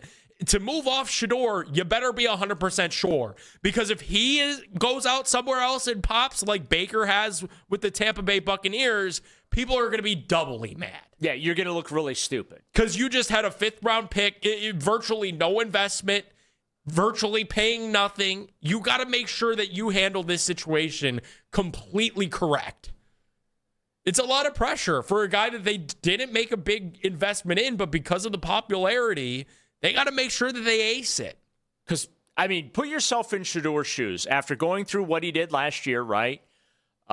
His dad had him hyped up as being a top 5 pick in the draft, which nobody in the NFL had him graded out as. But for whatever reason, that narrative was allowed to just be out there. Nobody would tamp it down until after the draft, after he was drafted. And then it was like, oh, yeah, no one really had him as a first-round pick. No one had him, let alone being a top 5 pick, right? They had him as a second-round pick or a day 3 pick, right? We didn't hear any of that until after he was drafted, conveniently. And I think that was a little bit of a disservice that was done to Shedeur. Not hiring an agent to help him navigate the pre-draft process also hurt Shedeur because there were teams that just did not appreciate his approach to the process. Right. And then you have he is drafted in the 5th round by the Browns, who come up, give the rest of their draft to the Eagles so they can come up in the 5th round, draft him on a whim here, see if there's a little something there. This is supposedly a 4-man quarterback competition, but at no point, and I had told you guys this as this whole thing was going on, at no point was it a 4-man quarterback competition. He was the 4th and throwing to the ball boys. But that was a mistake. Of course it was a mistake. They handled that completely wrong. Of course it was a mistake. But then, Kenny Pickett gets hurt, so they trade him away. They go with Joe Flacco at the start of the season. That does not go well at all. They turn the keys over to Dylan Gabriel. Now Shedeur's got to get ready to become QB2. They trade Joe Flacco. And then all of a sudden, now it's time for Shedeur to go in because Dylan got banged up. He has to play the second half against the Ravens. And the Browns said, hey, you know what? He was out there. We had a shot to win at the end. Okay, we're gonna roll with him this week, see how it goes. Roll with him next week, see how that goes. And then I think it was 2 or 3 starts in, Kevin Stefanski caved and said, yeah, we're going to go with Shedeur the rest of the season. It went from a week-to-week thing to, okay, yeah, he's going to start the rest of the season. And he ended up winning 3 of those games. He went 3-4 as a rookie starter with an offense that, I don't know, barely looked like it was on life support at times. So, I'm with you. They should just not hand it to Shedeur. I think they should. That's where we maybe disagree. I think they should hand it to him and try to build his confidence up. What's the worst that happens? The worst that happens is he's a colossal failure. So was Deshaun Kaiser. So was Deshaun Watson. So was 40-some other quarterbacks that came before Shedeur. What's the harm of handing the dude the job today if you really felt like it? And you start to enlist that trust in him and that belief in him upstairs and say, yeah, dude, you could genuinely do this. You could genuinely be our franchise quarterback. Mentally, I think you don't do that. You tell him that, You're going to get an honest crack at this thing. You will get the first reps. You're first in line, but you still have to earn the job. You don't want to hand it to him. But you make it very clear. What's he's earn the the job mean?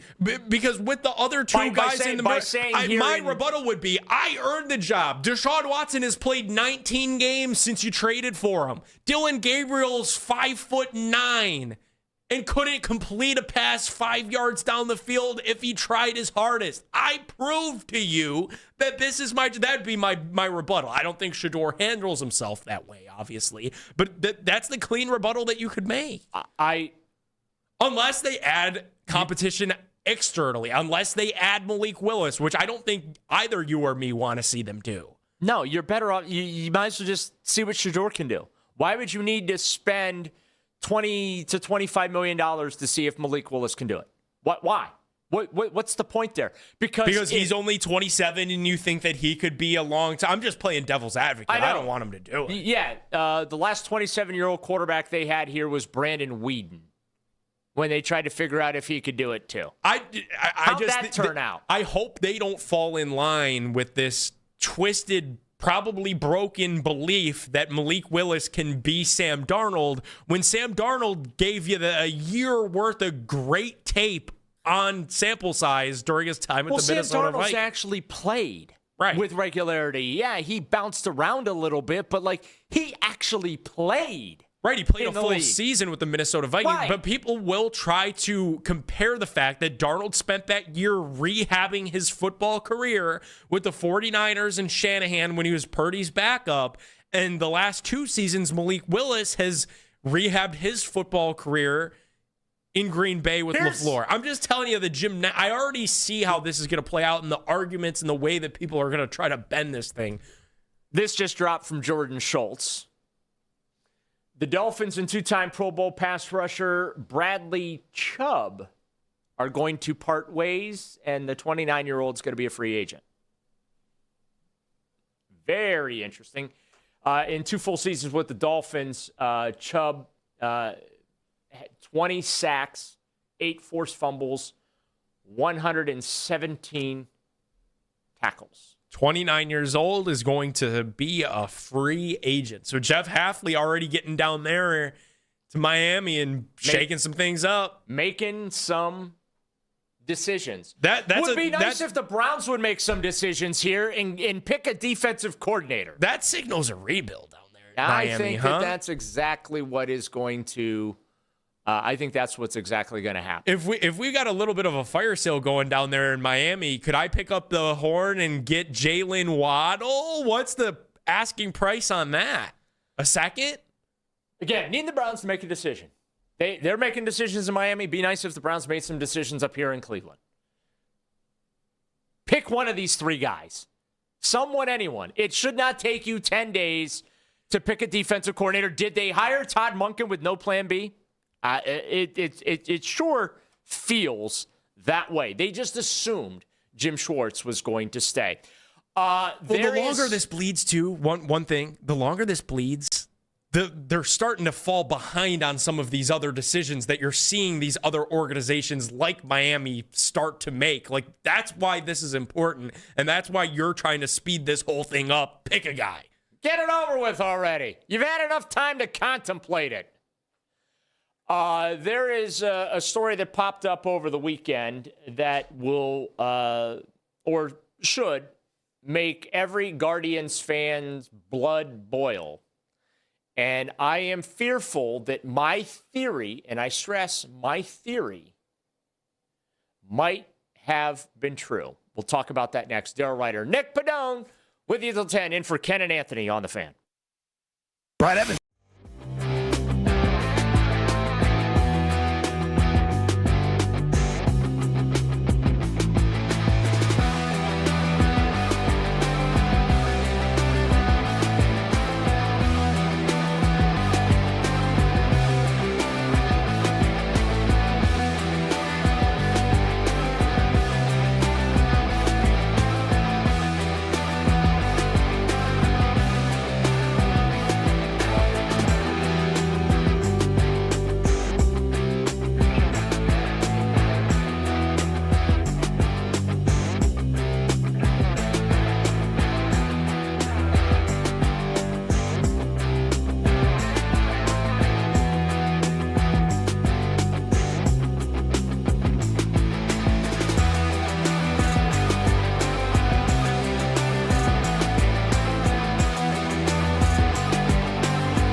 Swiffer Power Mop, dirt and grime don't stand a chance, and I don't break a sweat.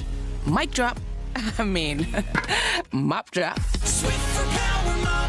Swiffer Power Mop. A smarter way to mop. Try it or your money back. Catch the latest Browns news all off-season long. Stream us on the Odyssey app and on your smart speaker by telling Alexa to play 92.3 The Fan. Missed a moment in your show? Use the rewind feature on the Odyssey app, powered by Integrated Restoration, your local experts in water, fire, and storm disaster restoration. Daryl Ryder, Nick Padone, final segment. Filling in for Ken and Anthony. Boys are going to be back tomorrow. The Athletic posted a story over the weekend. Zach Meisel was one of the ones, one of the co-authors of it, detailing the superseding indictment for Guardians closer Emmanuel Clase. And accused him of the prop betting, pitches for prop bets, and using coded language in text messages that authorities were analyzing back and forth. And one of the accusations that was made is that against the Detroit Tigers in the division series, there was a pitch in which he was tilting the prop bet. And ever since the investigation began and Clase was named as a suspect in potential wrongdoing, I had questioned his performance in the 2024 ALCS because it was so unlike him. If I remember correctly, he was charged with a loss and he blew a save. He had 2 appearances, charged with a loss, blew a save. And it was bizarre because, after he was, jumping on Instagram. He was flexing the rings? Yeah, he was flexing his awards and rings and jewelry and stuff and really didn't seem to be bothered by it at all. And he left without speaking with reporters. I remember that. And it just the whole situation and what he's accused of, right? Throwing pitches to tilt prop bets over a couple of year period here. And again, this is what he's accused of. Innocent until proven guilty, obviously, but this is what federal authorities suspect he and Luis Ortiz were involved with. That ALCS was so bizarre. I am really amazed that they were able to come up with as detailed of an accusation as they have come up with against him. Yep. This isn't just a broad stroke of the brush where they're like, yeah, he was. We're accusing him of influencing prop bets by throwing pitches in the dirt. Or whatever, right? They've got it down to the game and the inning. No, game, inning, and pitch in some instances. They've identified the specific pitch in which they are alleging he participated in this activity. And again, these are allegations. Want to stress that these are allegations that federal officials have levied against him and Luis Ortiz. But once that story broke. I immediately questioned the 2024 ALCS. Now, I want to be very clear. I am not accusing him of anything. I'm not saying that he did anything. But it's hard not to feel that way if you're a Guardians fan and you watch that series. Because it was the first time the entire season where he got lit up. In 2024, Emmanuel Clase was unhittable. He was a Cy Young Award candidate. You could have made a case for him to be an MVP of the American League that year. He was that dominant, okay? So, but if you're a Guardians fan, and I was seeing people on social media talking about greatest Cleveland sports villains of all time, right? And he's on there. Like Albert Bell was, because he left the then Indians and, as a free agent and took the money with the Chicago White Sox. And you remember they were throwing the monopoly money over the left field wall when he had come back, right? LeBron at one time was a villain because he left the Cavaliers in a very public fashion on the decision and went to Miami. And I remember covering that game, and that, I got to tell you, man, you could feel the hate. You could feel the hate in the air that night. I mean, it was a very tense atmosphere in that arena, right? And obviously, him coming back, winning the NBA championship, all this forgiven, right?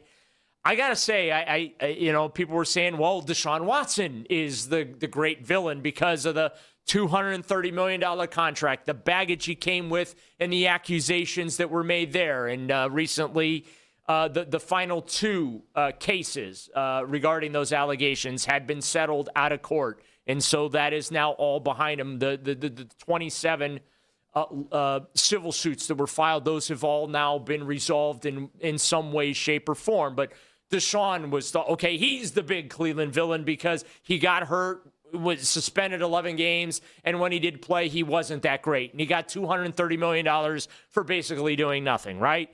I have to say, and I'm going to stress the if, because we don't know if he's guilty or innocent yet. The case hasn't been tried. He's been indicted. The allegations have been made by federal authorities. We don't know if this actually happened. There's a lot of evidence that just looking at it, it would be easy to sit there and say, yes, he did it. But it's too premature, okay? The case hasn't been tried. We don't know if he's actually guilty or innocent. But if, and I bold, underline, italicize, increase the size of it, if he's found guilty of this, I would have to say Cleveland sports villain champion. He is number one. Even against Art Modell? Yes. Here's why. Yes, Art stole the team. Yes, there was culpability on both sides. Okay, right. Yeah, the local government didn't exactly do a bang-up job leading up to that, right? And then also Art Modell, I don't think, negotiated in good faith.